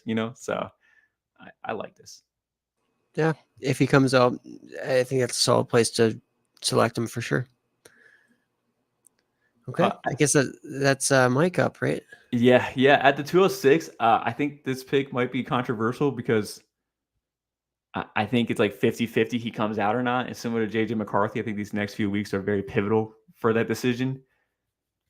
I'm taking quarterback Carson Beck. Ooh. Carson Beck is the QB3 to me this year. I don't think he truly comes out, but he'd have to like pop off like during the playoff run, which I think is doable and possible. He's just so consistent and so good in the short intermediate area. He's 6'4", 220. He's mobile enough. I'm not calling him a dual threat. I don't think he might, maybe, small step below Drake May as far as mobility goes. But again, mobile enough to escape the pocket, navigate the pocket. But he is crisp and consistent, short, intermediate. The long balls, they're not terrible. Like they're not, Coach A will tell you how bad Quinn is. Like he's not Quinn level terrible on these long balls, but like that's kind of his biggest weakness. So at the next level, like I think he could be a pocket passer, a field manager type of thing. But I don't think I think he could potentially be a first rounder. I don't feel confident in that comment, but like again, it's these next not these next 2 weeks. I can't remember who he plays next, but it's this tough lineup down the stretch here. It's going to determine it. If he comes back next year though, which I think is the most likely option, I think he's going to be in conversations for QB1 once like the offseason rolls around and talks about it. I think I was pretty high on Carson Beck going into the season. I drafted him at in round 3 of a supplemental draft, and Aaron gave me a bunch of shit for it. And so and of course I tried to make excuses and say why this was a good pick and all that kind of stuff. And the more I don't hate him. I like he's probably a top, I don't know, 8 Devy QB, like when it's all said and done, something like that. But top 8 doesn't mean shit in Devy QBs because there's only there's only 5 QBs that actually matter. So when it's all said and done. But I can't. I wish I had implemented the intended air yards and the big time throw rate into the model last year going into this offseason, because if I had known that he only threw for 7.6 intended air yards per play last year, or his ADOT was 7.6 is another way to say it, I would not have been as in love with him as I am. I feel like, you touched on it, but I feel like he's a game manager. And if that's what the NFL wants, if that's what you want on your fantasy team, then that's fine. But the 4.7% big time throw rate this year and the 8.5 intended air yards this year don't meet the thresholds that I'm looking for an actual NFL QB. And not that that's the end all be all. And he is progressively getting better week by week, which is cool. But I think to your point, I feel like he should come back another year. If he comes out this year, I'm not a fan. If he comes back another year and just, keeps taking a step forward and doing more, then I would be perfectly fine with Carson Beck being the QB 2 or 3 or whatever next year. So I pulled up a graphic that Cam Skin posted. It's my way too early top 2024 QBs. Carson Beck QB5 for me back in May 20th. May 20th. Hey, at least you're consistent. But to your point, or to be fair, he is getting a lot of hype right now from Devy analysts, from even NFL analysts, from a lot of different people. So he is getting hype. He is getting talked about, which tends to happen from Georgia players. But I know Aaron is not the biggest fan. I just want to acknowledge the downside. Mac Jones. Mac Jones is kind of the downside. That's very possible on his spectrum. Game manager, doesn't have the long ball, stuff like that. So Yeah, I'm not a fan, simply. Not going to rehash at all. Not saying that he can't have a successful route, but it needs to be in a very specific role and a very good system or situation. So not like one that Mac Jones has found himself in. And I'm just not confident that he's a difference maker, like John brought up. Ultimately, I'm consistent with him. I've always had Jaden Daniels and JG McCarthy ahead of him. It's staying that way for me, even if Beck looks really good down the stretch because he has such a good supporting cast and offense. What he's been doing is not night and day different than what Stetson Bennett was doing. It's just, I know different players, right? Different tools, but I just don't necessarily see it with Beck, but it's just my preference. And then there's also so many quarterbacks in this class too. I think that kind of bumps things down, but we want to evaluate the player itself and not, say, oh, there's too many other quarterbacks. Another guy can't be good. Could be, I actually like this super deep class. This mid-tier, this mid-tier quarterback class. It's nice. It's there's some some upside guys you feel good about. Yes, for sure. So I will go with Keon Coleman here, actually, wide receiver at FSU. I think that his fall here is just providing a nice opportunity to actually draft him. I don't know if Mike is getting sniped here, unfortunately, but I think the fall has just gone far enough. He has been cooling off, I will say that. So it's not like the early hot flashes that we saw in the season. Like, he has not been able to sustain those. I've never been a Jordan Travis guy. I know Travis is now injured, and now this team is probably going to kind of fizzle out. They're a top 4 ranked team. I just don't see it rest of season for them getting in the playoff. And I think that maybe he becomes a little bit more obscured from that spotlight, but ultimately he's been getting first round buzz. I think that buzz is going to continue to be steady because there's a lot of things to like him about: the size, speed, frame, all of that kind of thing. And he does have a pretty good production profile. It's just not like special. So in the second round, I will take a shot on Keon Coleman. He won the mock draft for that one. He won. Thanks, buddy. Thank you. Honestly, taking Keon Coleman at 207 probably will win you the mock draft because people love Keon Coleman, but I don't really understand it, which sucks because I loved Keon Coleman as an underrated player coming into the season, but now people are like, nah, he's a wide receiver 3, dude. And I'm like, no, he's not. He's not wide receiver 3. It's just I don't get it. He had that huge game against LSU in week 1. We didn't know how bad LSU's defense was in week 1. We're all sitting there going, it's an SEC defense, blah, blah, blah. Like, we're watching all these other games against, USC was playing Nevada, and we're like, oh my God, Caleb Williams is throwing 6 touchdowns against Nevada. And then we're like, oh my God, Keon Coleman has 3 touchdowns against LSU.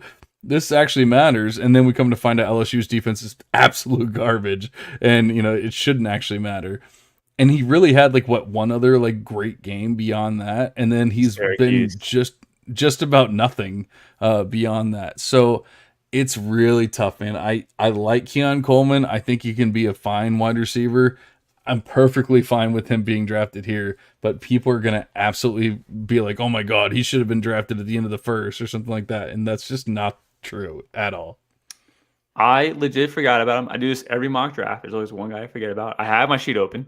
I think I would have taken him 203 because I know I'm higher on Neal than the rest of the community. But I like Keon Coleman is fine. Like, I was a pretty big hater on him in the offseason, but he's being misused at Florida. They want him to sit in zone, do these comeback routes. I don't think he has good start ability. I think he's a guy that thrives in motion, and once he's going, he's hard to stop. I think he's some of the best ball skills. I think Rome has the best ball skills, but I think Keon Coleman's close behind him in ball skills. It's just been a bad year. And I think FSU is, 1, misusing him. 2, Jordan Travis. I don't want to talk bad about a guy that's injured, but he's not a good quarterback in throwing the ball. He wants to see his guys open, doesn't want to anticipate them open. He doesn't want to put the ball in harm's way. That's Keon Coleman's bread and butter. He's a old school bully ball contested hit type guy that has super athletic upside too, to offer a little bit more. So I don't know, but he is old school, and I think the NFL is moving away from his type of skill set. There's still a place for it. I think he's very high end, so it's not like he's going to be stuck on a depth chart. But so you could be worried about his role at the next level. But I think I like this pick a lot, Aaron. I do like this pick a lot. Yeah, appreciate it. And like you said, the projection for him, kind of hit or miss, but the ball skills and I think having the right quarterback throwing the ball his way. I mean, we talked about Nico Collins pre-show a little bit. I think that's a very realistic possibility for him to end up a player like that ultimately. Yeah, I kind of like that comp. Takes a couple of years. Maybe if you get the right QB, he's not terrible. I definitely could see that happening. But all right, so I have 3 running backs here, and they're literally tied in the model. So I don't know what to do. Irving, bro, just do it. Come on. All right, so what? So I this is gonna be a huge surprise. All right, no one knows this is coming. Okay. Mike's cracking up, and it made me lose it. But so I literally have 3 running backs tied, and one of them is Bucky Irving, so it has to be Bucky Irving. So it's gotta be Jonathan Brooks. Yeah. So no, Jonathan Brooks. I'm just I don't know what to do. Okay. Yeah, I don't know what to do with Jonathan Brooks. I really don't, because he should be at the top. He should be at the top, but he's not going to be at the top. And I'm honestly at this point, I'm just going to see, where does Jonathan Brooks get drafted? Or does he get drafted? Or does he go back to school? That's what I'm waiting to see. I believe in the talent with Brooks, but yeah, that's just muddy as hell. It's Bucky Irving. Like, the dude is a stud. He's proven to be a stud, and yeah, I know. And Mike is mind's blown. There literally are two other running backs in this draft class that are perfectly tied with Bucky Irving right now in Beth. So now that's because I have Bucky Irving at 190 pounds. I don't think he's going to be 190 pounds at the combine when it's all said and done. And I know people are going to say, "Oh, water weight and blah blah blah." I don't care. Throughout the entirety of my model, going back like 15 years or whatever, there has been I just read the chat. There has been, players going to the combine and gaining weight and all that kind of stuff. That's how I've always ranked players. That's how I've always looked at it, is what is their combine weight. So if he ends up being 200 pounds at the combine and then he plays at 190, I don't care, because that's what he's going to be at the combine. I really don't care. He is, like I said, he's proven to be a stud. We've talked about how Oregon isn't this like amazing team overall or anything like that. Obviously, they're in the Pac-12. They don't act, they take the players off for defense and all that kind of stuff. But I mean, he's just explosive, exciting, all that kind of stuff. I cannot wait to see Bucky Irving in an NFL program and see what happens, because we've already seen what happened with Devin Achane. We've seen what's happened with Jahmyr Gibbs, and he's not that far off with these guys. Like, I just don't really think that he is. I know that Mike hates him, and he said that I drafted Tyler Beatty in the second, which is just so wrong. He did. He just drafted Tyler Beatty. Everyone not knowing is Missouri running back that had like 14 or 1,500 rushing yards and a bunch of receiving yards too. Tyler Beatty was a champion to some, and then he got drafted in the 6th round to Baltimore. Yeah, and he actually, Tyler Beatty actually had a chance to like do something, and then he got hurt. Now Bucky Irving doesn't have that. We're not gonna like act like Bucky Irving has some like injury profile or something like that. So we'll see what happens. But Aaron, I know you're a little more fair when it comes to the Bucky love. Aaron might be cutting out a little bit. Are you there? He's faking it. He's trying to go to bed. He said it's going on too late. I said we're gonna pick it up, and then we got to Bucky, and we're like, nah, we're doing 30 minutes on this shit, guys. I am back in. Okay, I'm back. Sorry, there was a internet connection issue, so apologize. I did see that. There was some Bucky Irving disrespect, we'll say, and I need you to not disrespect him. I mean, I'm not gonna hate on it by any means. I joked, I think, last podcast that like I traded away my one Bucky Irving share, so that's kind of like, yeah, now I don't have to like artificially like really like him extra. You know what I'm saying? Like when you roster some of these players, you're like, oh yeah, I really do like Bucky, but then you put aside like any of the bias, I guess, from rostering a player and cheering for a player, and you say, well, is he like the type of athlete that Devin Achane is? No. Is he, ultimately going to be able to handle a big workload at the NFL level? Probably no. So those are my biggest issues with him. But ultimately, he's a good player. So it's like we become in this very tough position, right? Do you want to invest in a guy like that who maybe doesn't have quite the big workload upside, and that's where I'm at with this next pick. I want to invest in a guy who I think has at least workhorse capabilities, definitely that potential out there. This would have been different, let's say, if Raheem Sanders was not done for the season, because yes, it was announced that he's done for the season. Arkansas running back Raheem Sanders, who was widely considered RB2 in the class by some, ahead of Travion Henderson this offseason. And I was always a little bit hesitant with Raheem Sanders, but I will say that the season's just been lost because of injury. We can't know for sure. Like, I mean, actually, I shouldn't even say that. He was overweight. Like all the reports coming out, like he was not in playing shape, and obviously got hurt too. He ate well. There's not too many running backs that should actually play at 245 or whatever the hell he was at. There's not too many running backs that should gain, like already being a thick running back and gain another 20 pounds. That's just that's pretty wild. Less than ideal. I hope it was like the Arkansas staff just told him to do that. And he just didn't do that on his own. Like, it was like he lost functional mobility. Like he looked very good. Like after his prior season, his sophomore season. I hope he loses the weight, and I hope we see him transfer somewhere else to a good team. Like I think I'm not out. I still believe in him, but like I'm not. I will not be his champion. I'll just be rooting in the back. I'll be in the back. Exactly.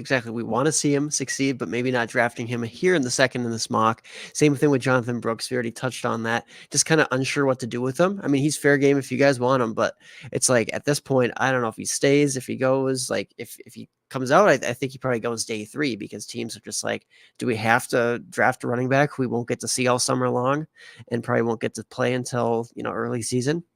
I don't know. So I'm going to go Trey Benson here, FSU running back. And I think that the interesting thing about Trey Benson is that he started off slow. There was all these expectations of him, right? And ultimately he hasn't been like super dominant this year by any means. But when you look at a guy who can have workhorse abilities, I mean, you want to compare a Bucky Irving to Trey Benson. It's like Trey Benson has 30 pounds on him. Trey Benson's 223 pounds, and he's a guy 2 who is years. yeah, but ultimately, like at the running back position, I'm not drafting these guys to have him for 8 years. It's like I literally just want a couple of years of really solid production, and he's not a plotter. He's also not. I'm not going to mistake him for like a 4.4 guy either. But at the end of the day, like Trey Benson gives you enough athleticism, breakaway abilities. He's efficient. I like him. I don't love him by any means, but in the late second, like you're trying to get these guys who could honestly take over a backfield, and Trey Benson has that ability. I don't like this running. I've already said this multiple times. Not a big fan of this running back class, but Trey Benson was kind of the last of the tier for me. He's my RB4, and I think RB4 at where you got him, it's pretty good value here. So I just read what Mike was saying, and Aaron totally stole his pick. Oh shoot! Oh, we got the order here. It's been a long podcast, huh? It's okay. It has the in and out. I thought I was up. When the internet came back on, I'm like, oh shoot, okay, it's my turn. and just to be clear, that Trey Benson is one of the running backs that is tied with Bucky Irving in the model. So I'm kind of glad he came down to earth a little bit, though. His stats were kind of inflated last year. The Javonte Williams comps were really wild because he had 18 missed tackles for us in one game against Duquesne, the FCS school. Very upright runner, but I do like him. I think I like it. I think he's interesting.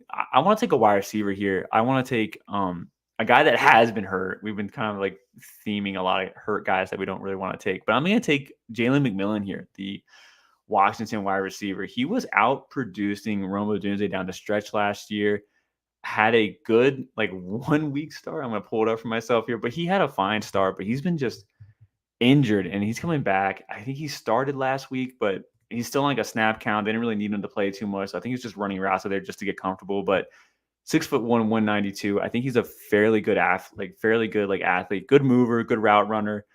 I'm worried about the ceiling, but he's the type of guy that I think can play, every single down, every single week. I feel like his floor is almost like Jacoby Myers-ish, So I like the skill set Jalen McMillan has. He's the end of a tier for me here. I'm pretty sure. I hope another Keon Coleman doesn't pop up, but I forgot about his existence. But I'm pretty sure Jalen McMillan here is the end of a tier for me for wide receivers, because everybody else afterwards, I'm just kind of hoping they're flex options here and there. But I think Jalen McMillan actually has some upside to be a weekly starter for me.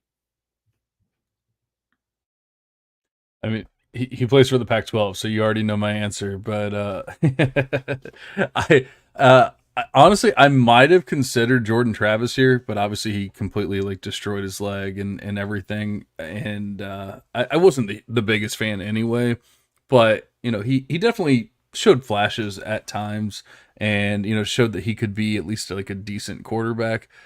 That brings me to, I have one wide receiver and one running back that I'm kind of deciding between, and then I have a bunch of guys with giant question marks. Are they actually coming out and all that kind of stuff? And so I'm kind of struggling here, but I'm going to take.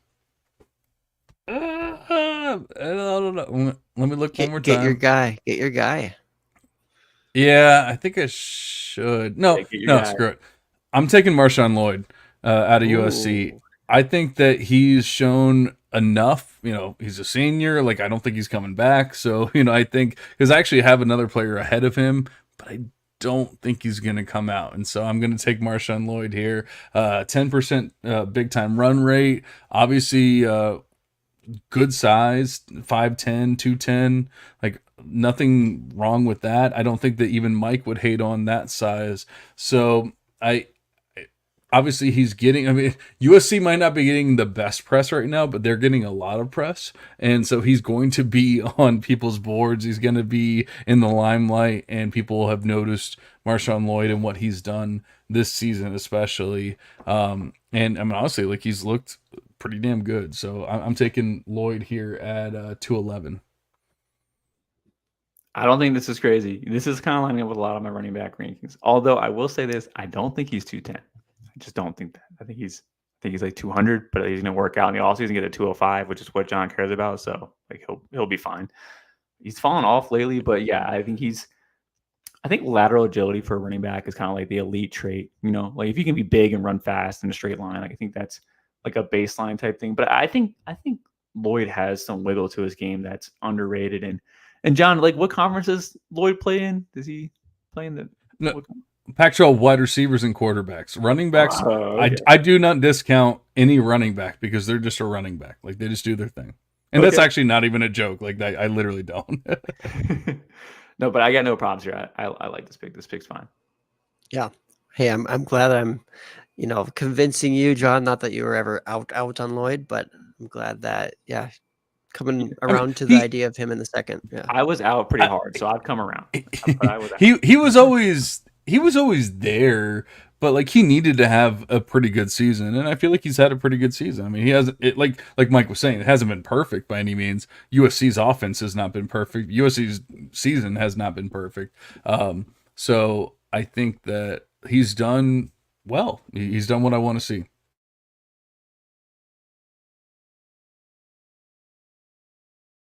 Okay, we got Mike finishing up here. I know I threw off the whole order, so the chemistry is off, but why don't you take us home? Yeah, and somebody's not filling out the paperwork, John, so hard to tell him. Hey, you can blame Aaron on that one. I told him that was his job before the pod started, and that's why we got screwed up in the first place. But Mike, how are you rounding this out? And then we're gonna give some some honorable mentions, but how are you rounding out the mock? Because I don't think that people want to hear another hour of this, although they might. Who knows? Yeah, this is tough. This is super flex. We didn't really specify it was tight end premium. It's always super flex. It's always tight end premium. Tight end premium, yeah. Okay, so tight end premium doesn't matter, but super flex does. We've only taken one tight end this draft, which really doesn't feel like me to take both of them. I want to go tight end here because I think ultimately once the NFL draft rolls around, we are going to grab tight ends back at the second. I think this is a really interesting tight end class. Obviously Brock Bowers at the top. I think that's probably consensus. But like JT Sanders, who's been disappointing, but like on paper, like athlete, really good. We hate the QB there. I think Dallin Holker from Colorado State is a really good prospect here. People want to always like complain about helmet scouting, but we're going to talk about Iowa tight ends. So Eric All, Luke Lachey, like they're in there too. I think Benjamin Ayuk's been in a really not good situation, but I think he can be a guy as well. So I'm gonna take. This is hard. I'm gonna Benson. I gotta mention Benson out here too. I'm gonna take Ben Sinnott. I almost went JT Sanders. I'm taking Ben Sinnott here. Pass catching tight ends here. This is what we want. I think Ben Sinnott is good enough to block, but I think what he offers more in the passing game is what is really like interesting to me. But again, this is a really fun tight end. Like could be fun. I hate tight ends. We all hate tight ends here. I think this could be fun as a tight end class. I'll let other people that are more excited about tight ends break it all down for me. But at the back of the second, I like to take tight ends, and I'm going to go with Ben Sinnott here. But JT Sanders really thought about him. I can't get behind Ben Sinnott. I can't do it. Like I don't think he's athletic at all, and I think that JT Sanders is. So I feel like you should have. I don't know. Not gone with your gut. I don't know. Sanders, I don't do a lot. I refuse to watch tight end tape. I just don't want to watch. No, I mean honestly, like when you were talking about JT Sanders, I was like, you know what, like. That was a good pick. Like I feel like he was kind of a forgotten guy in this draft, and then you said, "Nah, Ben Sinnott." And the hilarious thing is, like I've never truly looked at Ben Sinnott, and I've heard his name recently, and like probably today on pods, and I always because I'm a big Jaden Ott fan, and so I'm thinking of Benson Ott, and so I typed in Benson Ott into the model, and it did not come up. And then I just typed in Ott just to see if that would come up, and then I realized that it was Ben space Sinnott, and so now I have learned something on this podcast. I actually do want you to put JT Sanders though for the vote, like for the reasons of the voting poll. I want to get the Texas votes. That's fine. I'm perfectly Big fine. state. Yeah, I think I honestly think it's a good pick. And I took your slot earlier, so you get the benefit of the doubt here. Thank you. That's Aaron. true. I appreciate that. But I probably agree on the Benson. I'm like, I definitely would have JT Sanders personally, but I mean, it's mostly because Ben Sinnott. Well, I shouldn't say mostly, but partially because Ben Sinnott wears number 34 as a tight end, and I'm just like, that just feels gross, and he feels like a fullback out there when you watch him run around. Yes, the Big age thick guy, right? Yeah. Anyways, he's not a bad player, but I think that JT Sanders has the potential to be, I don't know, like a David Njoku type at the NFL level, which, gives you quite a few years if he stays healthy at that, back end tight end one production. If JT Sanders had a better quarterback this year, I think we'd be talking about him a lot earlier than 212, or I guess technically 301, but we'll allow it to be 212 here. I appreciate it, guys. You guys are very gracious hosts. Let me do that. All right, so wow, I scrolled down a lot for Ben Sinnott. Holy shit. So let's just talk quickly about honorable mentions. We don't have to go crazy with like talking about them because we are literally at the 2-hour mark here. I think I really wanted to draft Torrey Horton. I didn't, but I really did want to. I think that he's going to be one of those G5 programs that or G5 players that can actually produce and be a quality player. There's so many players that I don't think are actually going to come out, and so it's so difficult to say. But I think that a Ricky Pearsall could be a decent player in like the third round, like a player like that. Aaron is shaking his head no. He's always hated Pearsall. I've always been a pretty big fan of Pearsall, and he's always put it towards my Florida love, my Gator love.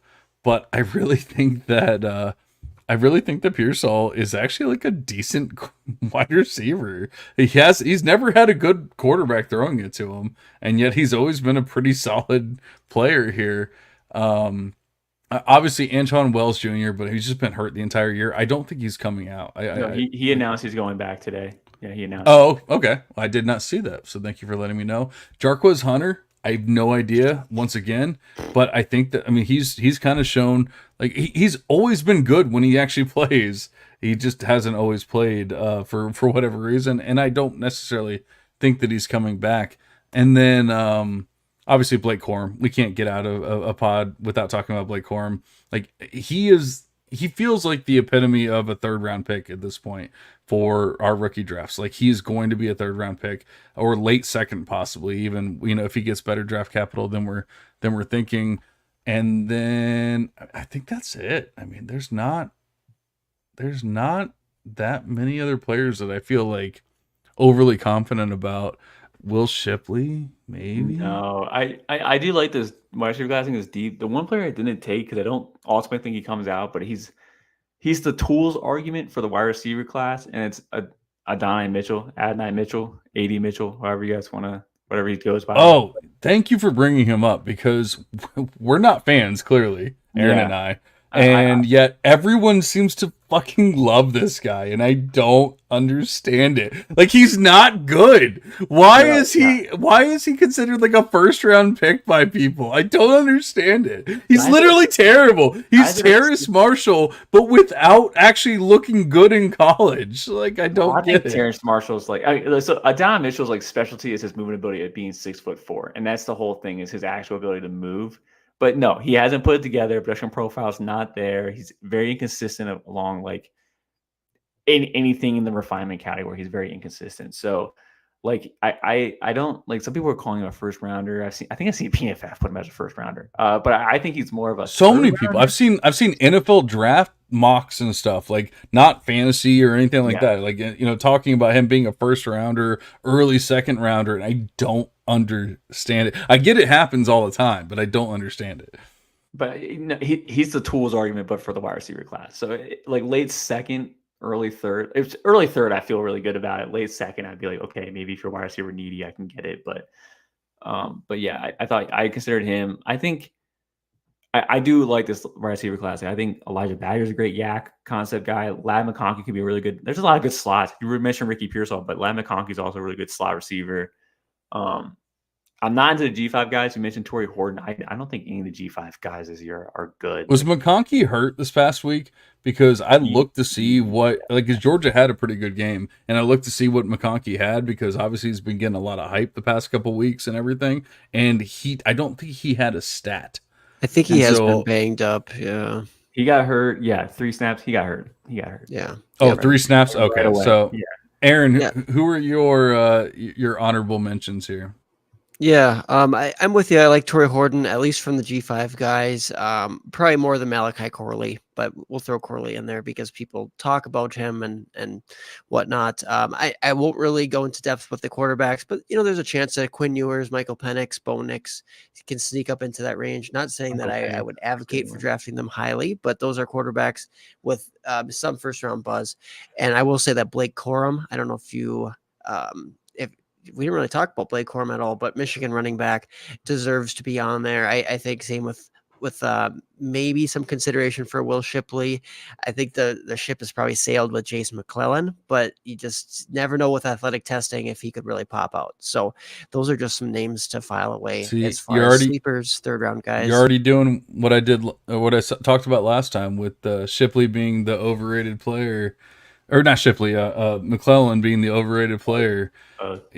I feel like, well, actually both. Yeah, that's true. Yeah, but like I feel in like the people are third, just people are just gonna say like, oh, well, McClellan's always been the guy. Like I love that guy, Alabama, blah blah blah, and they're just gonna fall in love with them. But he's Brian not Thomas actually broke good. out his 5th year.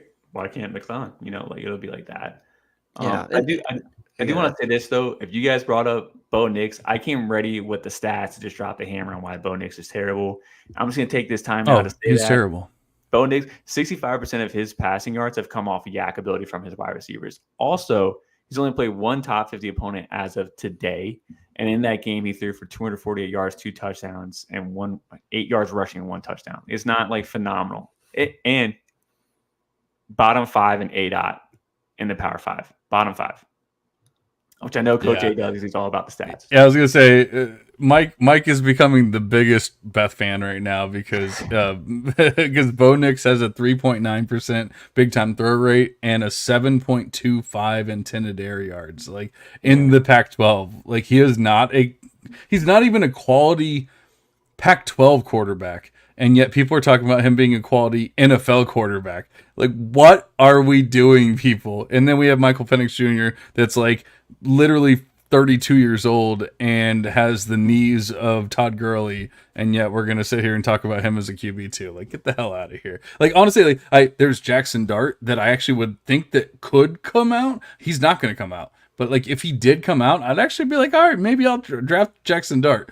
Get the hell out of here with Bo Nix and Michael Penix Jr. Sometimes, though, when I think about Michael Penix and you ask yourself the why not question, then you bring yourself around on Michael Penix. Like, like he's got some stuff. He's not bad. He's got A, B, C, and D. And then you kind of like go to the other side there and we're like, well, why would we pick Michael Penix early? And you're like, I don't know, actually. I don't know. Like, it's also, but I think we wouldn't. That's why. I think he's worth mentioning. I think if he went like, I think like after the top 2, I think the next 3 quarterbacks for me, well, JJ McCarthy, depending on how he plays, but like Carson Beck, Michael Penix, and then Jaden Daniels in that group too. Yeah, if someone wanted to pick Michael Penix, like NFL draft, he goes late 3rd, maybe goes to a not so bad situation, kind of like a Desmond Ridder, like Desmond Ridder, like we don't really love Desmond Ridder, but he went to a spot where we thought he could get some playing time behind, was it Marcus Mariota? Like that's not too hard to beat. I think Michael Penix late 2nd would be okay.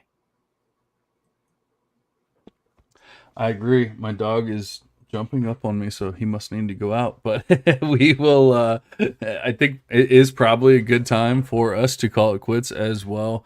I think that Michael Penix is not the truth. Bo Nix is not the truth. But I love what we did with this draft. I feel like I've seen extremely different drafts, recently, or heard extremely different drafts, and I do appreciate it, because I feel like there was actually, not to say that there wasn't with the other ones, but I feel like there was actually some thought and analysis and everything going on here, and some gamesmanship, obviously, a little bit of gamesmanship as well. Before we get out of here, was there anyone else that didn't get mentioned that has to be mentioned? Aaron's shaking his head no. Mike is sighing. It doesn't really seem like it. I just think this is a deep class. Like Ricky, Xavier Wheeler, I think was mentionable. Anyway, sorry, no, not really. I'm excited for the wide receiver class. Very deep. I feel like if you're a dynasty manager that has like 3rd round picks and 4th round picks stashed up, I think you can find some nuggets. I think you can find some gold nuggets in there. Yeah, you could potentially look deep at like even tight end. I don't know that you mentioned Bryson Nesbitt. I know you mentioned a few names like Holker, guys like that. Nesbitt sticks out, but he's not really a tight end. He's more like this move tight end. It's kind of weird. I think he needs another year of development, but he is a receiving threat at least. And then let's see.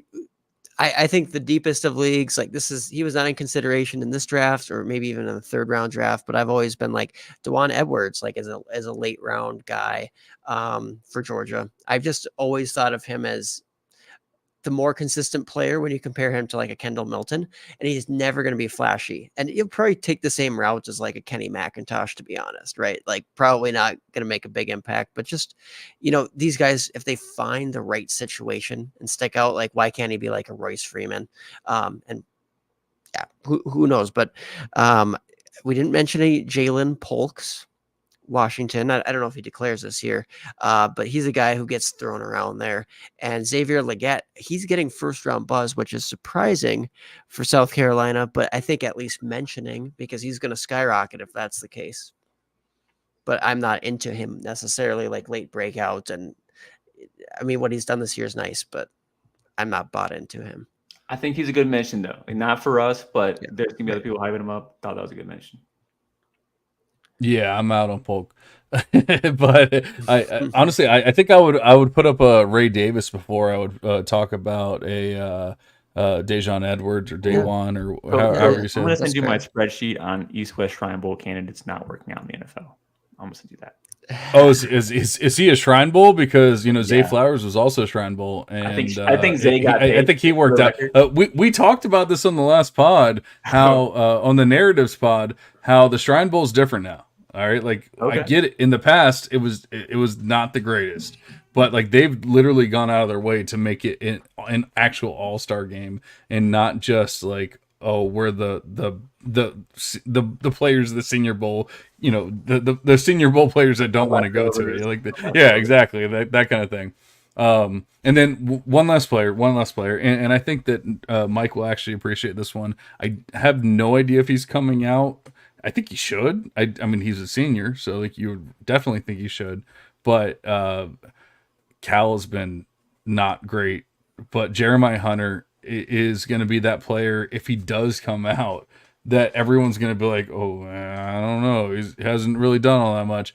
He has done the most with the least at everything. And I love Jeremiah Hunter. If he comes out, he will be my guy. Like I really need to actually start like comparing this stuff so that I can literally say this and this and this and that. But like, I feel like he's going to be my Jaden Reed from last year for this year, because I love Jaden Reed. And then when it came around to draft time and all that stuff, I was like, Jaden Reed's the shit. And people were like, oh, I don't know. And now all of a sudden everyone's like, oh my God, Jaden Reed's amazing. I feel like Jeremiah Hunter is going to be that player if he actually comes out. I just finished up my big board article for wide receivers. I'm trying to do all 3. I'm trying to drop them the week after regular season ends. So this weekend, pretty much after this weekend, with projected draft capital, which by the way, last year for running backs, I was 14 for 18. So I was pretty pumped about that. I'm getting that correct. Quarterbacks, I was like, I think my first 6 were all in a row right away. But anyway, Wide receivers, not the best, not terrible. But I wrote for Jeremiah Hunter. I put his comp down as Joshua Palmer. I want to like just think about that. Thought that was kind of a fair comp. But anyway, And yeah, I'm and, still and okay. And I think that's the cool thing with comps, though, is that they can be stylistic and the guy can play and look like Joshua Palmer, but can actually, maybe do a little bit more than what he's done on the field, right? So sometimes, like that's the thing I appreciate about comps is that usually it's a stylistic, but not necessarily like an outcome or like how quote unquote good is he. It's just like how he plays and maybe how he wins. But a player like who's really good is going to win at a higher rate. That's for sure with that style. So I think that's fair. One stylistically for Hunter, and I think Trey Harris, Ole Miss wide receiver, unfortunately just didn't really get to Ooh, see him yeah. healthy all season long. He was really good to start hurt, and then now that he's finally back to being healthy, he's continued to be really good for Ole Miss. And he was even a solid player before that when he's transferring up to a higher level of competition. So when those guys from small schools can actually do it at a Power 5 SEC level, it's notable. So Trey Harris is another guy we got to shout out. I agree. I like that call out, but I'm gonna cut it off at that point. We're at the 205 mark, and my dog is literally, I don't know, he's freaking out. You could probably hear it at this point. So I think I need to let him out. And that, yep, yeah, he's freaking out. So yeah, let's get out of here. It was great. Thank you so much, Mike, for jumping on, especially last minute. We didn't even necessarily plan on on potting tonight, and then we all kind of figured out like this was the only night it was going to work out. And then Mike was gracious enough to jump on with us. I loved most of your picks, so I appreciate all that. And no, I love Mike. I love Mike to death. I love talking prospects and all that kind of stuff with them, and it's a lot of fun, especially when I do much better than him in the league of record, the C2C league of record. Oof, that was tough. Campus to Canton league. But Mike, if people want to find you, where can they find you, and what are you up to? You can find me on Twitter at ff_dirty Mike. I just talked about I'm writing my big board articles for the NFL draft, so like those should go live probably next week. I'm trying to do them next week. I want to do them right away after regular season ends, and then update them throughout because I think Senior Bowl's the most important off-season event, not the combine. Do not care about the combine. I'll go on a rant on that some other day. But anyway, find my work at Campus to Can on Twitter at ff_dirty Mike. Yeah. And I will be finding him tomorrow at Back to Devy on in the podcast feed because I love listening to his podcast. I enjoy listening to his podcast, and I appreciate the analysis. So that's where I will be finding him. When he said that it was coming out tomorrow, I think it comes out on Wednesday every week. I don't truly pay attention because I listen to so many pods, but I'm excited that it is coming out tomorrow because I had a very busy day at work, and I went through a lot of pods today. So I need some pods tomorrow. Yeah. All right, Aaron. Any words of wisdom before we get out of here?